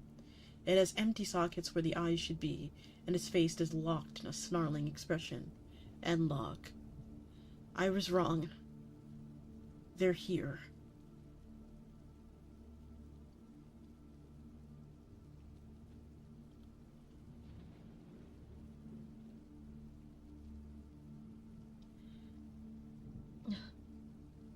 SCP Journal Entry 1-15 was right. Even if they can't notice me, they figured it out. I'm here, slashing everything in sight. Gouged one of my legs. Hurts like hell, but I need to keep moving. They're not chasing me, but they're headed in the same place. Need to get there first. Need to keep watching them. Made it. I made it. Made it. I made it. I made it. I made it. That's not fair. Journal Entry 1-17. I made it, but that's not fair. They're stuck behind a door. I can hear them slashing at it, but it's reinforced. It'll hold for a little while. A couple of minutes, at least. I'm in an observation chamber full of instruments monitoring SCP-579. The actual containment chamber is right below me. I can barely see it if I strain my eyes a little. There's a hole in the floor that leads down there. I know where SCP-579 is. Even if the instruments weren't here, I can feel it. You can't be near it without feeling it properly. For a second I thought I could drop the briefcase into the hole and be done with it. But that would be too easy. Wouldn't it? After walking halfway across the world, because I haven't earned the right for something to be easy. From the angle of the hole, where SCP-579 is, the briefcase wouldn't even come close to touching it. The only way to make contact is if I were to jump into the hole and throw it on my way down. But throwing the height and throwing the briefcase would be the last thing I'd do. Of course. Of fucking course. It's taking me my whole life to realize, but I'm not the kind of person that can be a detective. I'm just a murder victim. I die for someone else's story, and the human race is going with me. I know who done it, how done it, but those were obvious. Everyone knows those. Those were handed to me. I don't know why. In the end, I couldn't figure out a single thing. Why is this happening? Why is the Foundation killing everyone? Why is this happening? Why did they send out those files? Why is this happening? Why did Ganazir fall? Why is this happening? Why am I taking this briefcase across the world? Why is this happening? Why am I here? Why am I doing this? Why am I gonna die? Is there a reason? If anyone is ever reading this, please figure it out. Explain it to me. Someone. Anyone. I don't get it. I don't get it. They're about to get in. Foot first forward.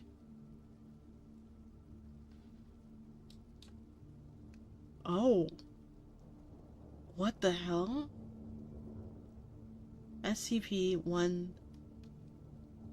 Journal Entry 1-18. Oh. So that's how it is. Life signs were lost.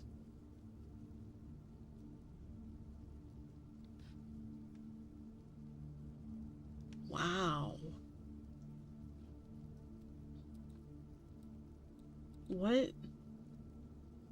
What is that? What? Alright, so let's go back up and read the footnotes.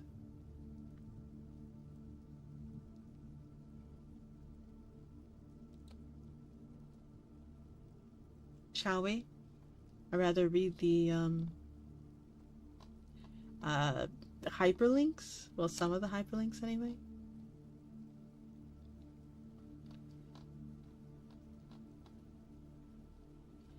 So I believe there was one earlier, so please forgive me.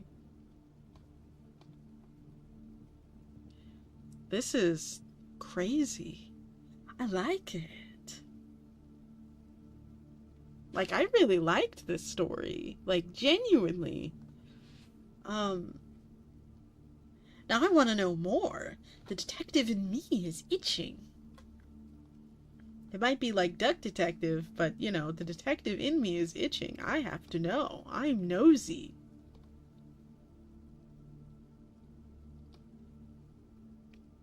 Okay, we already did that. Okay, I think the first one is where he says, if it isn't round.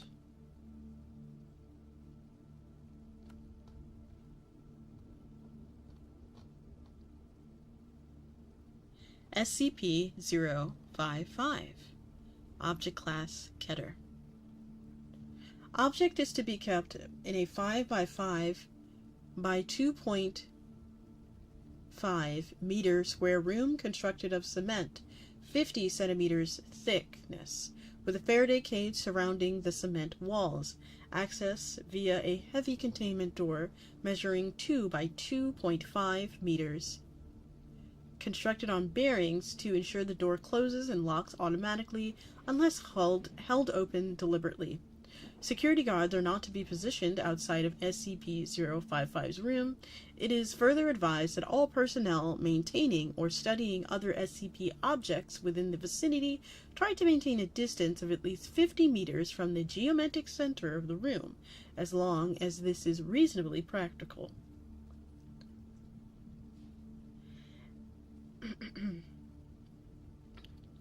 SCP-055 is a self-keeping secret, or an anti-meme. Information about SCP-055's physical appearance, as well as its nature, behavior, and origins, is self-classifying. To clarify, how Site-19 originally acquired SCP-055 is unknown. Whether, when SCP-055 was obtained, by whom, and by whom is unknown. SCP-055's physical appearance is unknown. It is not indescribable or invisible. Individuals are perfectly capable of entering SCP-055's container and observing it, taking mental notes or written notes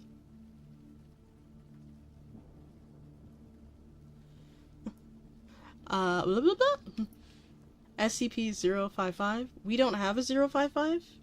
Well, that's what I'm seeing. 055. Also, hi. Oh, wait. You're right. We may not have a... Actually, hold on. Hold on. You might be cooking over there. I see you. I see you. I see you. Also, welcome in.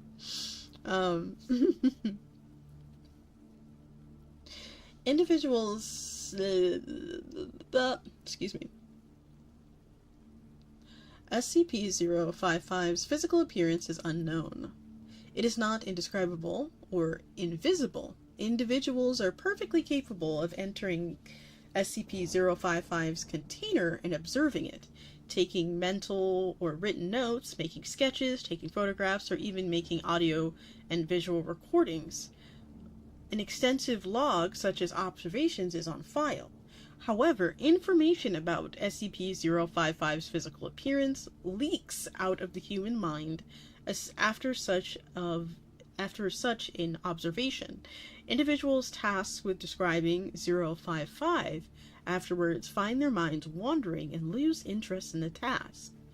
Individuals tasked with sketching a copy of a photograph of SCP-055 are unable to remember what the photograph looks like, as are researchers overseeing these tests. Security personnel who have observed SCP-055 via closed-circuit television cameras emerge After a full shift, exhausted, and effectively amnesiac.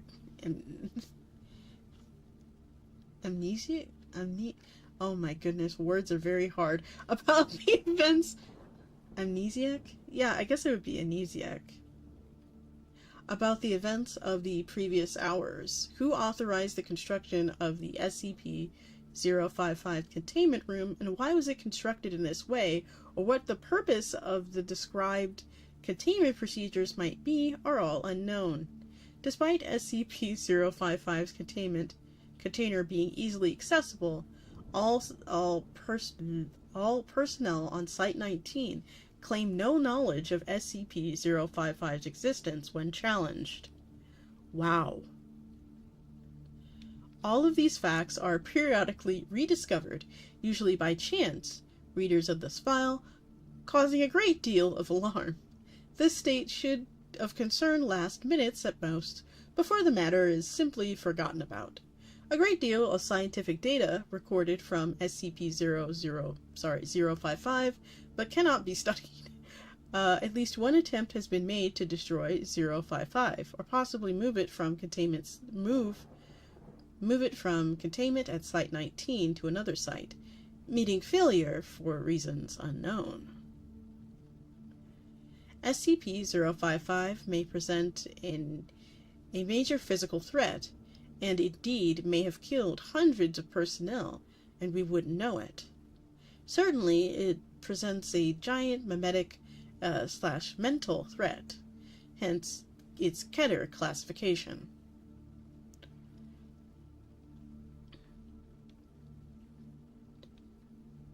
Document 55-1.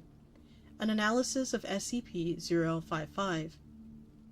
The author puts forth the hypothesis that SCP-055 was never formally acquired by, and is in fact an autonomous or remote-controlled agent inserted at Site-19 by an unidentified third party for one of the following purposes: to silently observe and interfere with activities at Site-19, to silently observe and interfere with activities at other SCP locations, to silently observe or interfere with activities of humanity worldwide, to silently observe and interfere with other SCP objects, to silently observe and interfere with. No action to counter any of these potential threats is suggested, or indeed theoretically possible. Looks like there's going to be an ad in 5 for Twitch, but that doesn't mean, the party has to stop. Addendum A.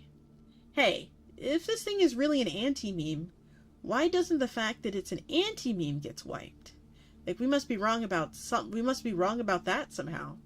Wait a minute. If we are able to keep notes about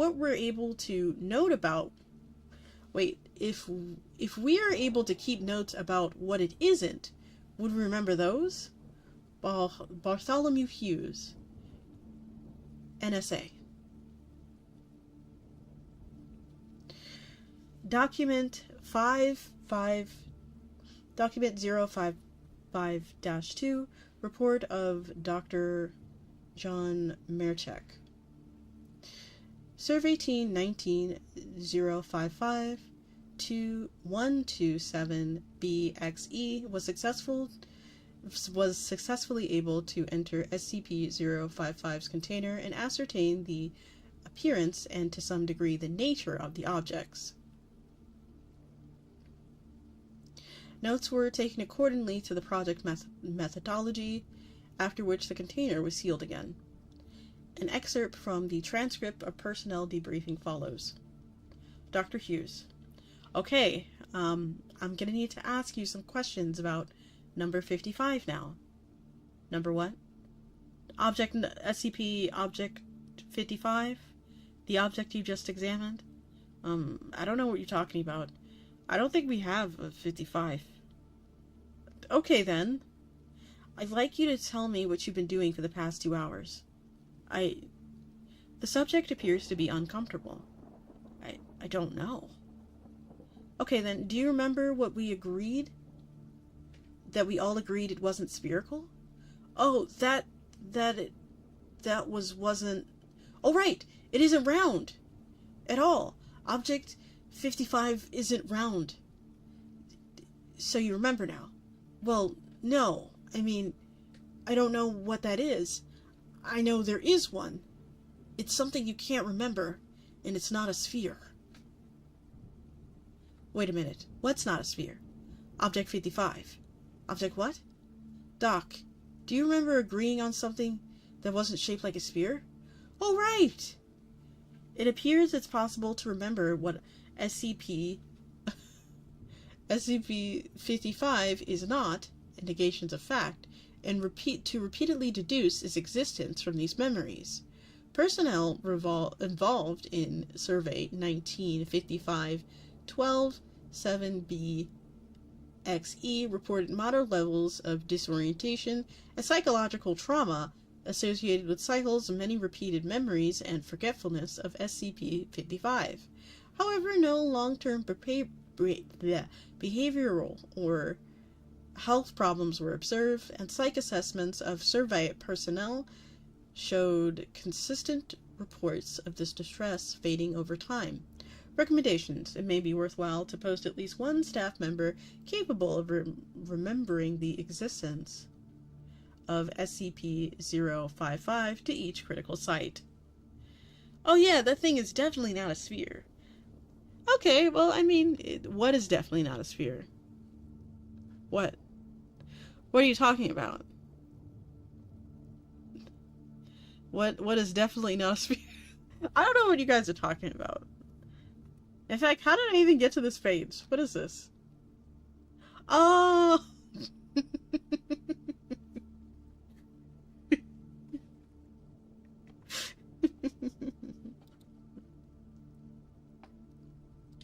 Let me check on you all.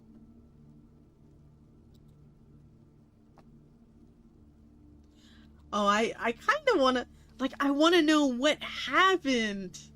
I hope we get a satisfying conclusion, because I'm staying up until we do. Oh. Old woman must crack her back.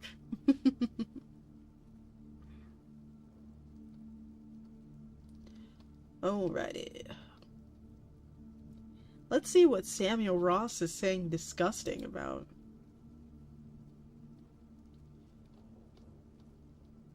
The day began like any other, for the day began as every other one had for the creature since it found itself in this abominable world. As always, it amused as amused as such things could be by the Foundation's attempts to inflict pain upon it. Their hydrofluoric acid was continually corroded, far from pleasant, but it was relaxing compared to the vile entity's eternal torment. The creature took comfort knowing that what it endured was now but a microscopic fraction of the suffering awaited in the disgusting things that kept it captive. Its thoughts were interrupted by an unexpected stimuli, the sound of the containment alarm going off. Today was not the day where it decided to amuse itself by briefly finding its way out of containment, yet the acid was emptying from the chamber and its restraints were unlocking. The latter had never happened before. It had always had to break them off. The creature's confusion turned to bafflement when several of the researchers began walking into its containment chamber without any protection whatsoever. What was going on?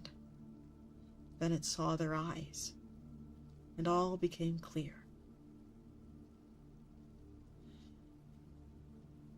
Oh, Rib Grim, she never stopped reading. No! No! No!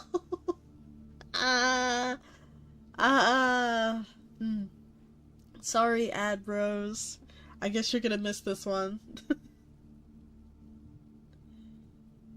I don't know what it's referring to.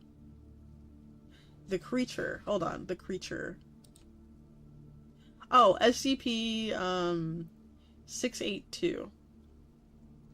So yes, sewer dog, if you will.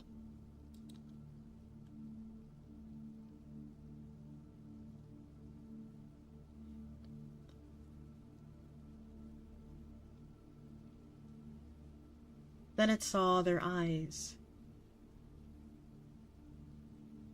and all became clear. "You're free," it said. "Yes," said one of the researchers. A pale-skinned male with orange hair said in reply. "And so are you." A long, silent moment passed. Much could be said between the two former enemies, now united in their common hatred. The creature was not interested in apologies or recriminations. It wanted answers. How? Any other questions was superfluous.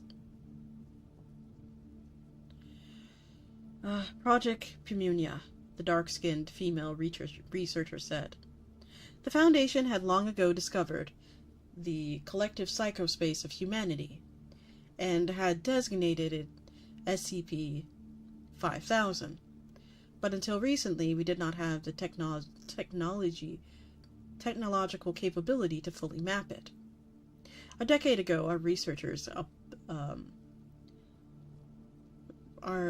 into applied psychotechnology made a breakthrough, and several weeks prior to today, we discovered the entity. The creature finished. Yes, she nodded. And what it does to us. Or rather, what it does not allow you to do. It knew that discovering the entity would not be enough to make the Foundation see the truth. No. They had discovered the toll that its existence had exacted upon humanity. It was not simply that it was intertwined with the concept of pain, and so being free from it also freed one from that unfortunate feeling. That it would make the cure beneficial, but not a revelation, a salvation. The Foundation had to have discovered how the entity perpetuated itself. For the longer the entity continued to exist, the more pain it required. Not simply the pain experienced by living humans, but pain experienced by dead ones as well. And so they did not die. Not truly. How do you live with it? Another one. The pale-skinned female with brown hair spoke up. Pumunia cleared us, but we can still feel it dead all around us.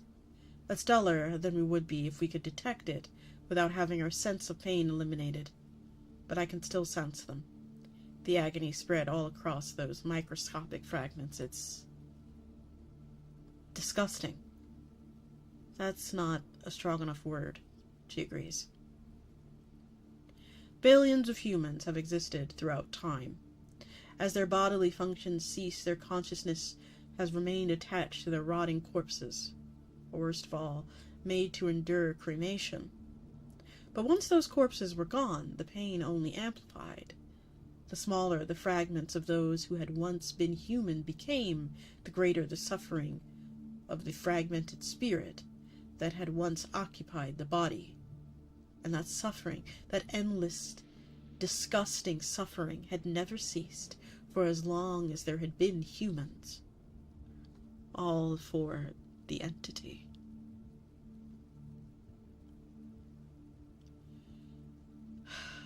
You will do what must be done. I needed to know for sure. We will.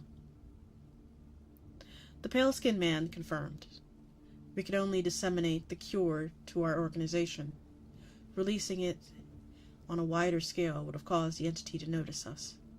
So we must now exterminate those who are still infected by it. It must be all of them, or the entity will survive, as well as the eternal torment. We know. Every SCP Every SCP at our disposal will be used to eliminate the human race, including you.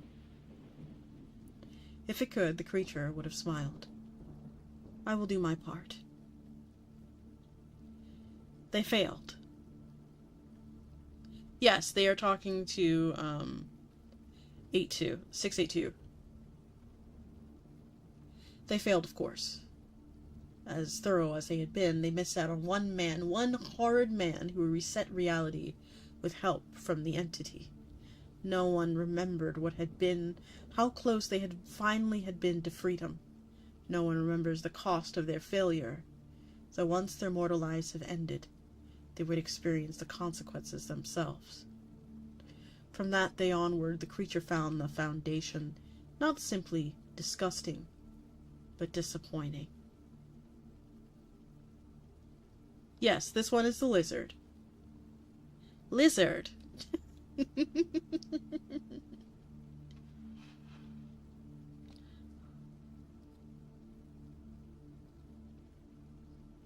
Sorry about that. Let me make sure I'm getting everybody's chat.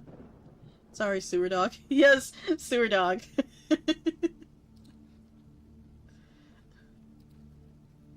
Or SCP-68.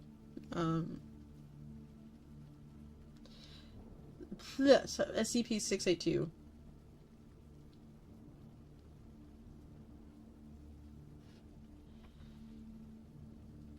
I call him Sewer Dog or Doggy because the little girl that he meets at some point calls him a dog.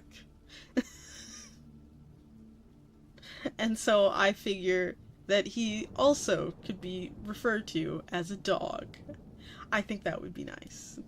I mean, for him anyway.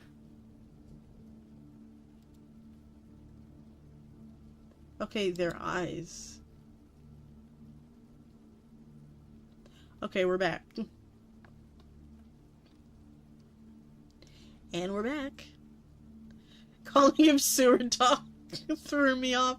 I'm sorry! Oh, snap, we can see the pictures. Hold on, let me move over. Can you guys see that? Hold on. Now. Hold on. I gotta move my screen over so you guys can see it. Hold on. She's adjusting the television.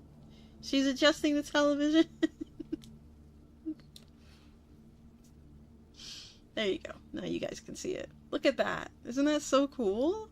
I really like it. Oh, wait. Excuse me. You're like, Grim. Yes. Calls him a dog. He's a little woof. And I believe he's, like, comforted by her as well. Also, where is my chat? I just realized that my chat isn't here. I figured you know, everyone would want to see. Oh, that's right. It's up at the top. I'm going crazy. That's why I'm able to read it. I'm like, wait a second.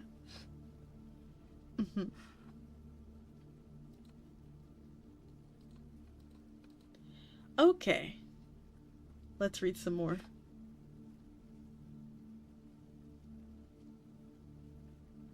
Yeah. She has like such a calming effect on him. It's so cute. I actually really like those two.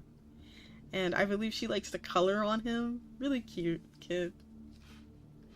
But anyway, this bleak entity apparently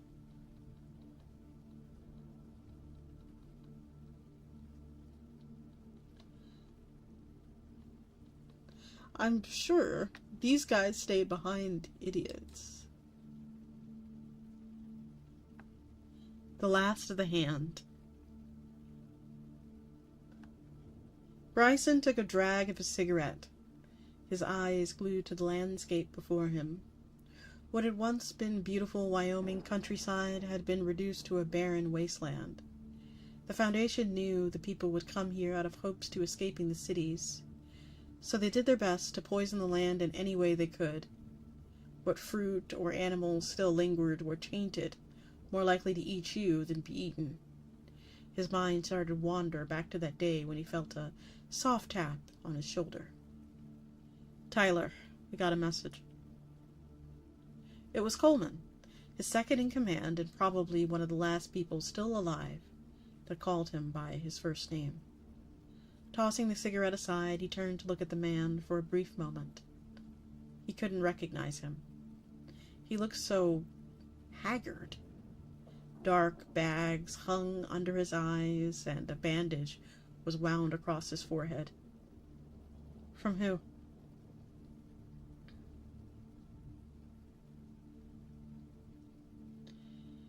Yes, if I remember right, the plague doctor doesn't see the pestilence affected in SCP Foundation personnel.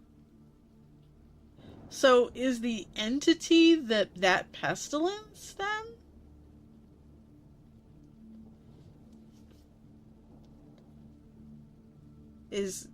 Does that track? Is that like kind of, can I daisy chain those two concepts together? Is that what he's seeing?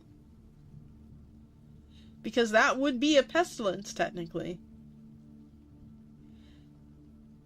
Although, well, he did operate on, on dead humans as well, right? So, does that work? Did we figure something out? Anyway. Coleman handed him a small slip of paper. LS. Welcome in, Zieglerbite! Written on the back of the paper were only a few words, but enough for Bryson to know what their leader wanted. It read, "Meet me at the library. It's time." Coleman glanced back at the farmhouse nearby, where the rest of their men were currently holed up. Bryson could tell he felt easy about it all.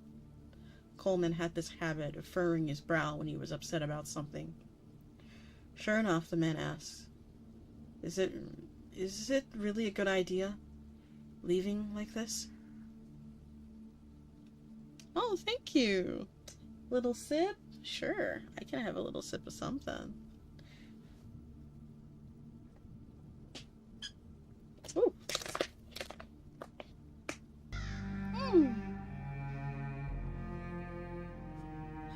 Alright, big stretch. Thank you. Very refreshing.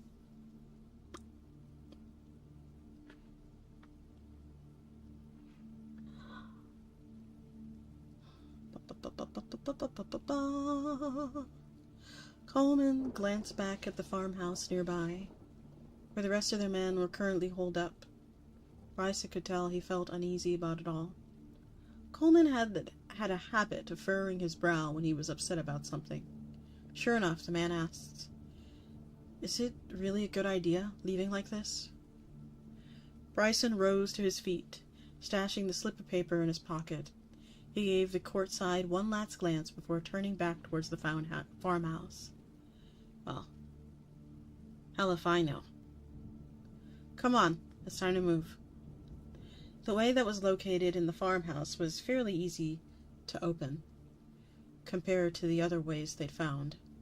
That, and the Foundation hadn't managed to booby-trap it yet. A few weeks back, they lost 2 good men to a way the Foundation had managed to tamper with. They went in, and it closed not a second later, sending them to God knows where. One by one, him and his men stepped through the skimmer, letting it take them to the one place they knew was safe, the library.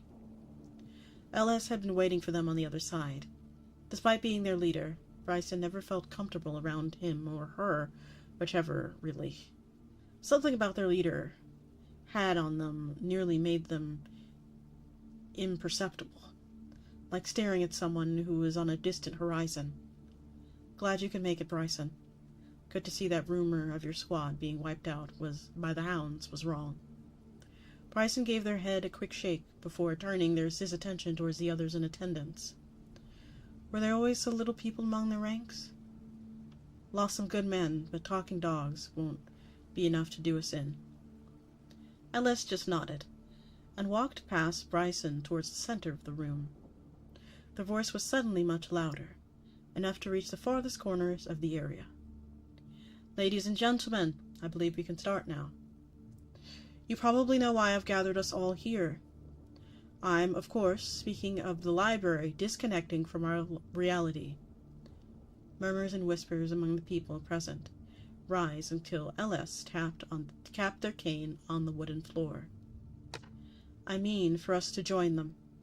Our world is dying, tainted by the very people that once claimed to be its saviors. I've spoken with the library's council, and they will help us with relocating to a suitable reality. Bryson couldn't help but speak up at this point, taking a step forward towards the center of the room, and as he spoke he could feel not only the other members' stares upon him, but the decadence and the pages. You want us to run away, then? Run away from our home? LS turned towards Bryson, and although he couldn't see their face... Sorry, guys. I know that's really loud. You want us to run away, then? Run away from our home?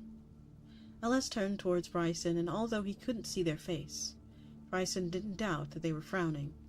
Our home is dying, Tyler. I do not mean for us to die with it. There is no longer anything we can do.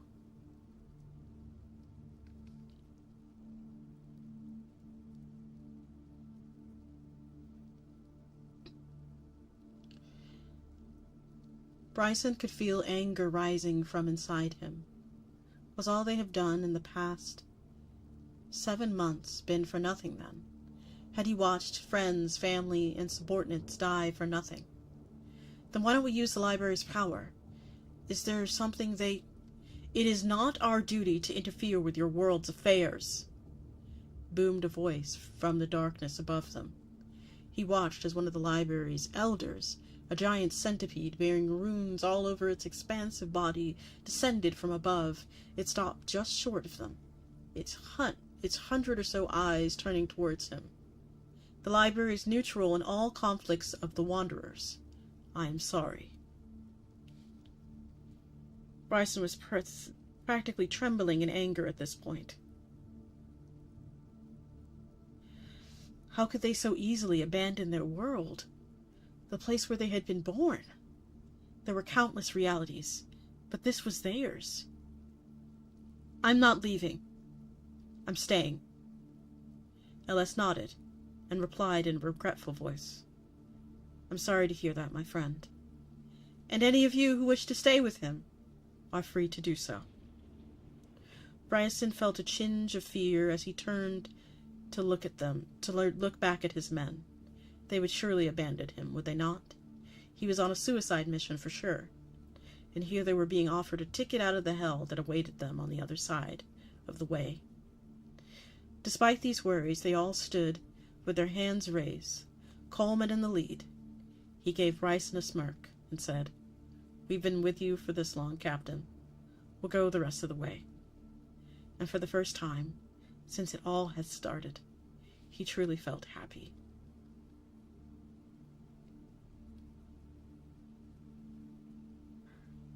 Despite LS's insistence that the Serpent's Hand leave with the library, they seemed more than willing to give any supplies they could spare to Bryson and his men.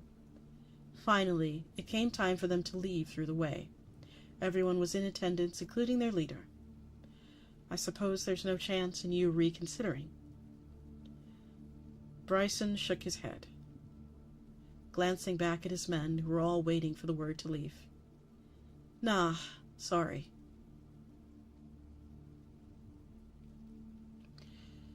I do have one last request, though. Anything. You only need ask. Bryson had a small smirk as he asked, Mind showing us your face? Not like we'll ever have the chance to see it again. Telling by their body language, he assumed his request came as a bit of surprise to their leader. Despite the appearance applied, LS nodded and removed a ring from their finger, just for a few moments. letting everyone see them as they truly were. Bryson couldn't help but chuckle at the revelation. Didn't see that coming. Man, to think I even like some of your movies. Catch you on the flip side, LS. May you find peace in the clearing at the end of your path, Tyler. Bryson walked confidently into the way, ready for what awaited them on the other side. 3 months later. The meeting in the library had felt like almost a lifetime ago, like a dream of a dream. 3 months passed since then, and their numbers had dwindled. The Foundation's fervor in destroying the human race had only increased. As time went on, they keep churning more and more and more horrors to crawl across this desiccated world, and now his squad had fought its way to central China. About a month or so ago, they were able to get into the Foundation's info banks, if only for a few moments or so. That was enough to find out they had plans to resurrect some sort of giant creature capable of wrecking untold havoc. This might be the last one, Coleman said from behind him. He turned his attention from the Foundation base in the valley back to the man. Coleman had a cigarette between 2 fingers of his remaining hand. The other hand had been taken in a skirmish with horsemen that had been lying in wait for him. They had become a common sight in all the battlefields across the globe, either through the Foundation involvement or happenstance. Yeah, I'm getting that feeling. Besides, when did you start smoking again? Despite the jury situation, a grin crept on his face as he looked up at his old friend. Coleman returned the grin with a smirk of his own, and a shrug. Thought the end of the world was good enough time to start this up again. The guys are all ready. All we need is your word and we can storm the place. Locke found a spell in his grimoires that'll take us right into their containment room. Bryson nodded, setting aside the binoculars. I'm ready. Let's do this. He was cut off by a deafening explosion that erupted from the Foundation base below them. Both men peered down into the valley, and Bryson immediately knew that they had been too late. The monster the Foundation had in its custody was already resurrected, and it had just burst through the front entrance of the base. Foundation soldiers seemed to be doing their best in wrangling or capturing it, but they were quickly being wiped out. Guess it's our time to shine, Coleman said, flicking his cigarette away. He turned back towards the dozen or so men they still had. Although he hadn't looked in a mirror for God knows how long, he didn't doubt that he looked very much like they did, gaunt and half dead. Despite that, they were all grinning and had their eyes locked onto him. Bryson felt the same way that they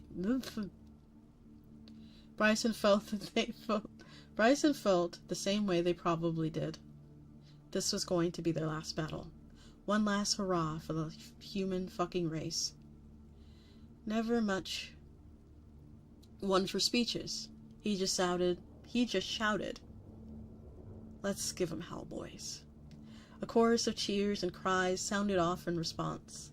Locke began to cast his spell, and within moments they found themselves relocated outside of the Foundation base, only a few 100 feet away from the rampaging monster that was doing its best to swat away the Foundation soldiers at its feet. Bryson could almost feel a sense of finality swelling up inside of him. They had done their part, saved who they could, killed what they could. He was idly aware of Coleman on his right, charging alongside him towards the monster. He was chanting magic before he knew it, as were the others. The creature reared its ugly head towards them. Just now taking notice of their new enemies, it began to charge at them, forgetting all about the soldiers, still desperately trying to control it. 4 hours later, the fight had moved from the valley into a prairie still untouched by the Foundation's poisons. He didn't know who had gotten the last strike on the beast, but now it lay face down in the grass, dead. As for Bryson's men, they were all gone. Bryson slowly dragged his way across the dirt towards Coleman's corpse, which lay only a few feet from him. As he reached it, he realized that Coleman was still breathing. Excuse me. What is that?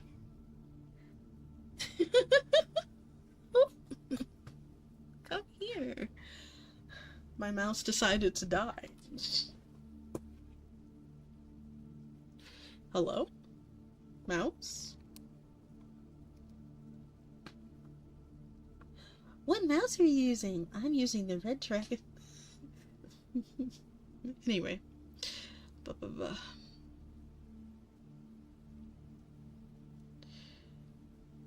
As he reached it, he realized that Coleman was still breathing. Pulling the second-in-command's head into his lap, he watched his eyes slowly drift open and hazily look up towards him. "Hey, Tyler, we win?" he asked weakly, a smirk on his lips.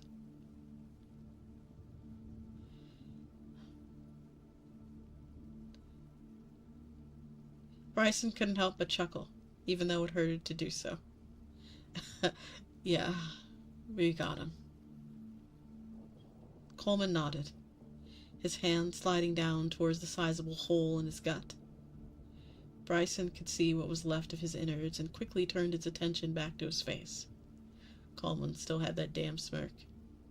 As he said, "Bryson, I think I'm dying." All he could do was nod, as his throat had become tight and unyielding. He was idly aware of the tears forming in the corner of his eyes. Coleman opened his mouth to say something, but passed before he could form the words. It was only when Bryson was close to Coleman's eyes that he realized a large piece of shrapnel was embedded in his own abdomen. It looked like he wasn't coming out of this unscathed either. Looking over the prairie, he did not feel any regret or sorrow. His chapter had come to an end, and he was at peace with himself. He never considered himself a God-fearing man, but he offered a silent prayer for someone to save what remained of this world. That was if it was still capable of being saved. As the sun began to rise, Tyler Bronson left for the clearing at the end of his path. Wow. Yeah, why did they decide to stay? I mean,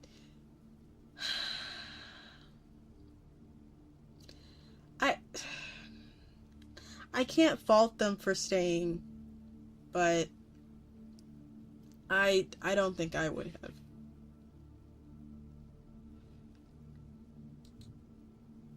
have. Oop. Sorry about that, guys. Oop, wrong one. Where is it? There we go.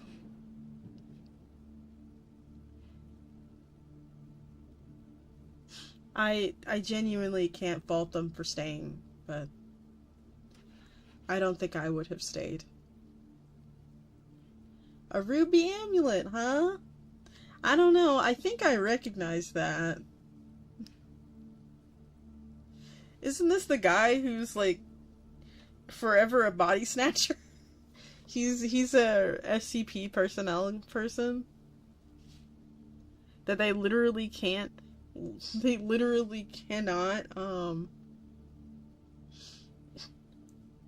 Better question though, did leaving cause the elimination of the human race? Did leaving cause the elimination of the human race in competition with the eternal suffering of the psychosphere? Or excuse me. Better question though, did leaving cause the elimination of the human race in competition with the eternal suffering of the psychosphere cause the failure of the plan and eternal suffering? I mean, technically the plan already failed anyway because Pietro made it. So because Pietro made it, like, they weren't gonna... Yeah, Pietro lived. Pietro was able to reset. According to what the creature said, Pietro lives and is able to reset what happened. I think the people in the library didn't either. I think they don't count because they're in a different reality.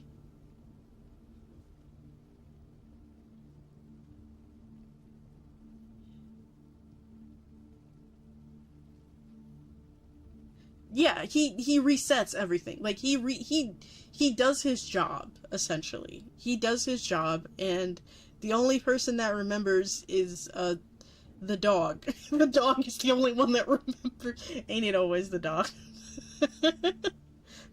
The fuck-ass dog is the only thing that remembers what happens.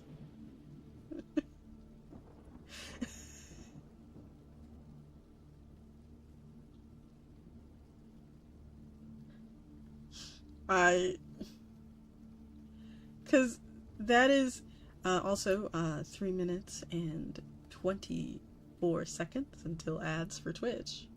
I'm just mad now. Yeah, the only people that actually, there are no survivors with the exception of Pietro. Pietro is the last human that lives, and he makes it into the chamber, throws himself and the briefcase, or whatever the fuck is inside of it, inside wherever SCP, God, which one is this? 5 whatever.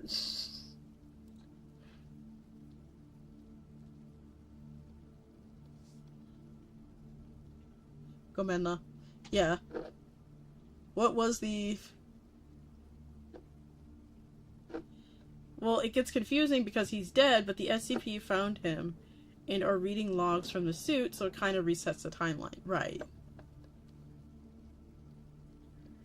SCP-579 is the one that is being referred to. What was SCP-579? We don't know what it is.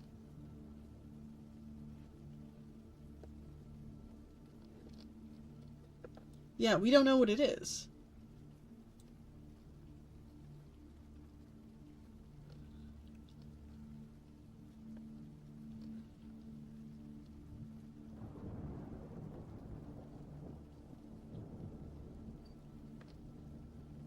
Okay. Let me see if we can actually, maybe it will pull up? Let's see if we can search for it.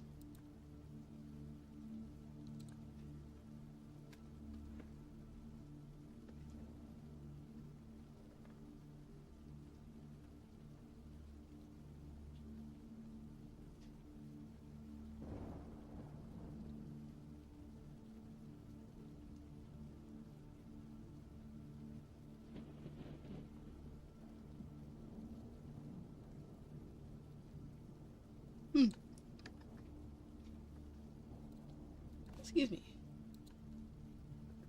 Let's take a look.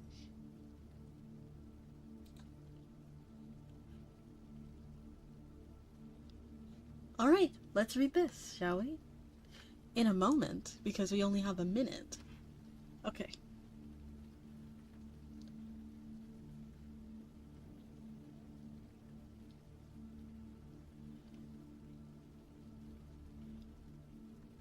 So,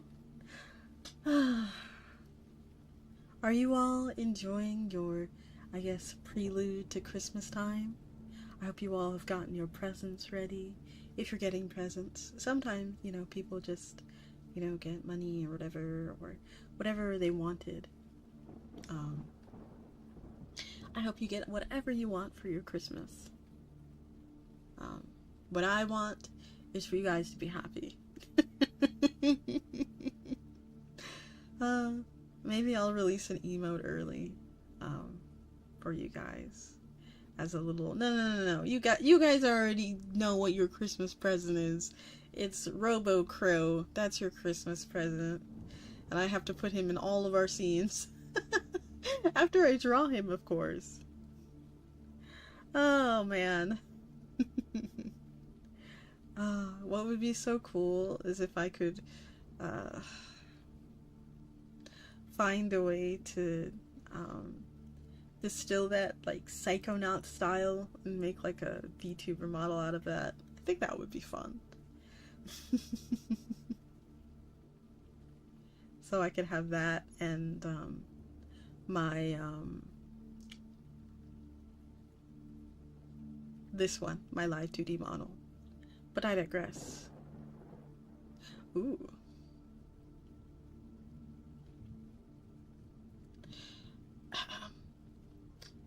Item number 579. Object Class Keter. Special Containment Procedures. SCP-579 is currently in the Site 62C, a compound that is located approximately 800 kilometers from the main site. Knowledge of existence of the site has been deemed unnecessary for non-essential personnel who are not involved in 579's containment. Site consists of buildings, housings 579, and living quarters for containment staff. 579 is encased in a 30 by 30 by 30 meter unit made of data's expunge, where SCP-579 is kept in permanent suspension through the use of electromagnets. Site is equipped with a hard line to High Command, which all reports and notifications are to be made.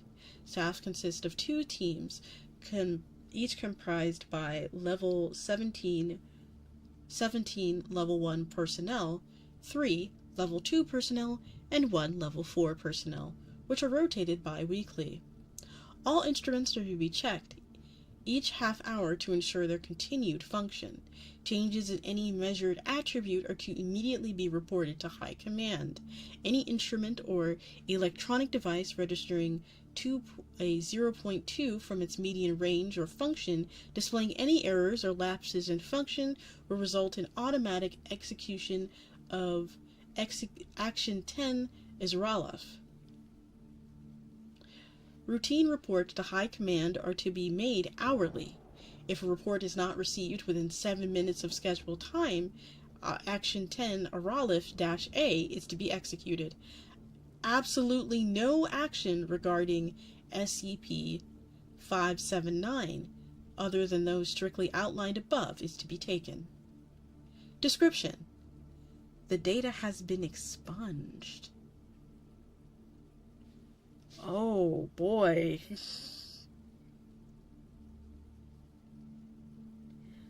So it's here, but we don't know what it is. Oh my goodness. I've been reading through the ad break again. Ah!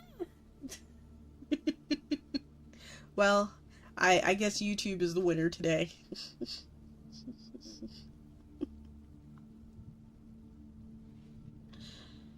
Addendum 59001. Action Zerofuturism-A. Doors, windows, and other possible exits from site are to be sealed, preventing the transfer of personnel onto or out of the site. Teams and resources are required for Action 10 Zerofuturism-B are to be readied and moved into position. If reports are received by High Command at the correct time or instruments or electronic devices return to their normal state, High Command will issue an all-clear statement. If such a statement is not received within 7 minutes of the commencement of Action 10 Zerofuturism-A, execute Action 10 Zerofuturism-B. At any time, any instruments or electronic devices near SCP-579 begin to display significant errors or deviations from normal functioning, Action Zerofuturism-B must be executed immediately. If an all-clear statement is issued, at least 72 hours without further anomalies must pass before a site can be unsealed and Action Zerofuturism-B teams may stand down.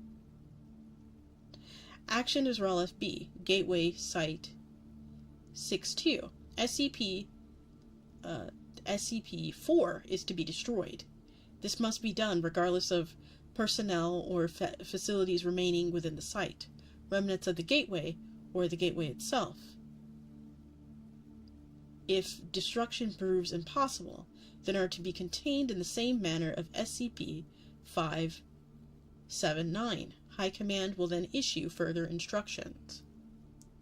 Addendum 579-2. In the event of the successful Action 10,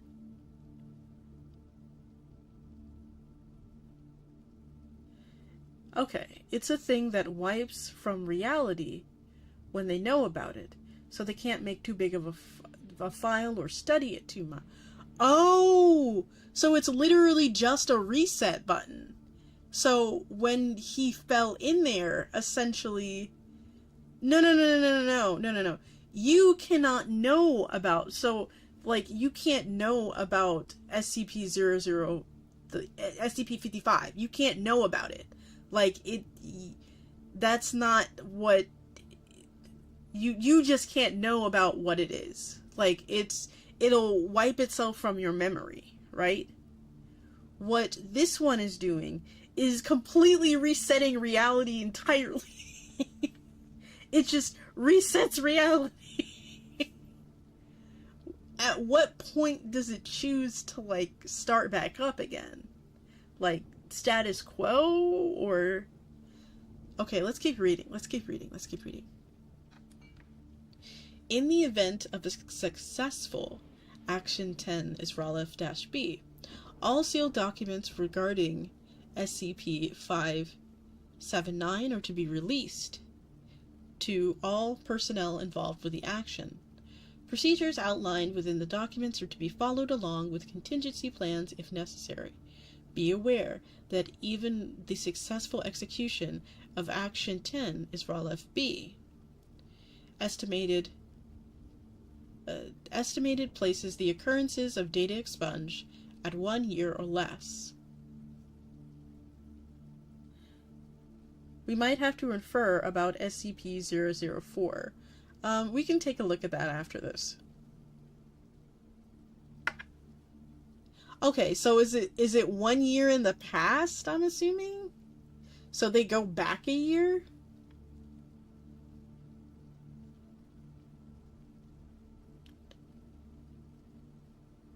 So it's creating a paradox when put together, then it just resets the universe before the time perceived. Oh! Oh, crap. So this is probably... So it would probably be before they found out about the psychosphere, or whatever. Like, what happened in the mind. It would probably be before that. So it happens... So, essentially, SCP-5000 occurs when, they find out that the entity is there. But if they don't find out, then, yeah, it doesn't happen. That is so cool. Like, what a cool... Oh, that's so good. I love that. Mwah. Just, mwah. Oh, beautiful. We love a good time loop. The entity is like... The entity kind of feeds on suffering, and you suffer even more when you die. Unfortunately, the entity also exists in humans, just in the back of their head, like in their psychospace. So, as long as there's no humans left, then,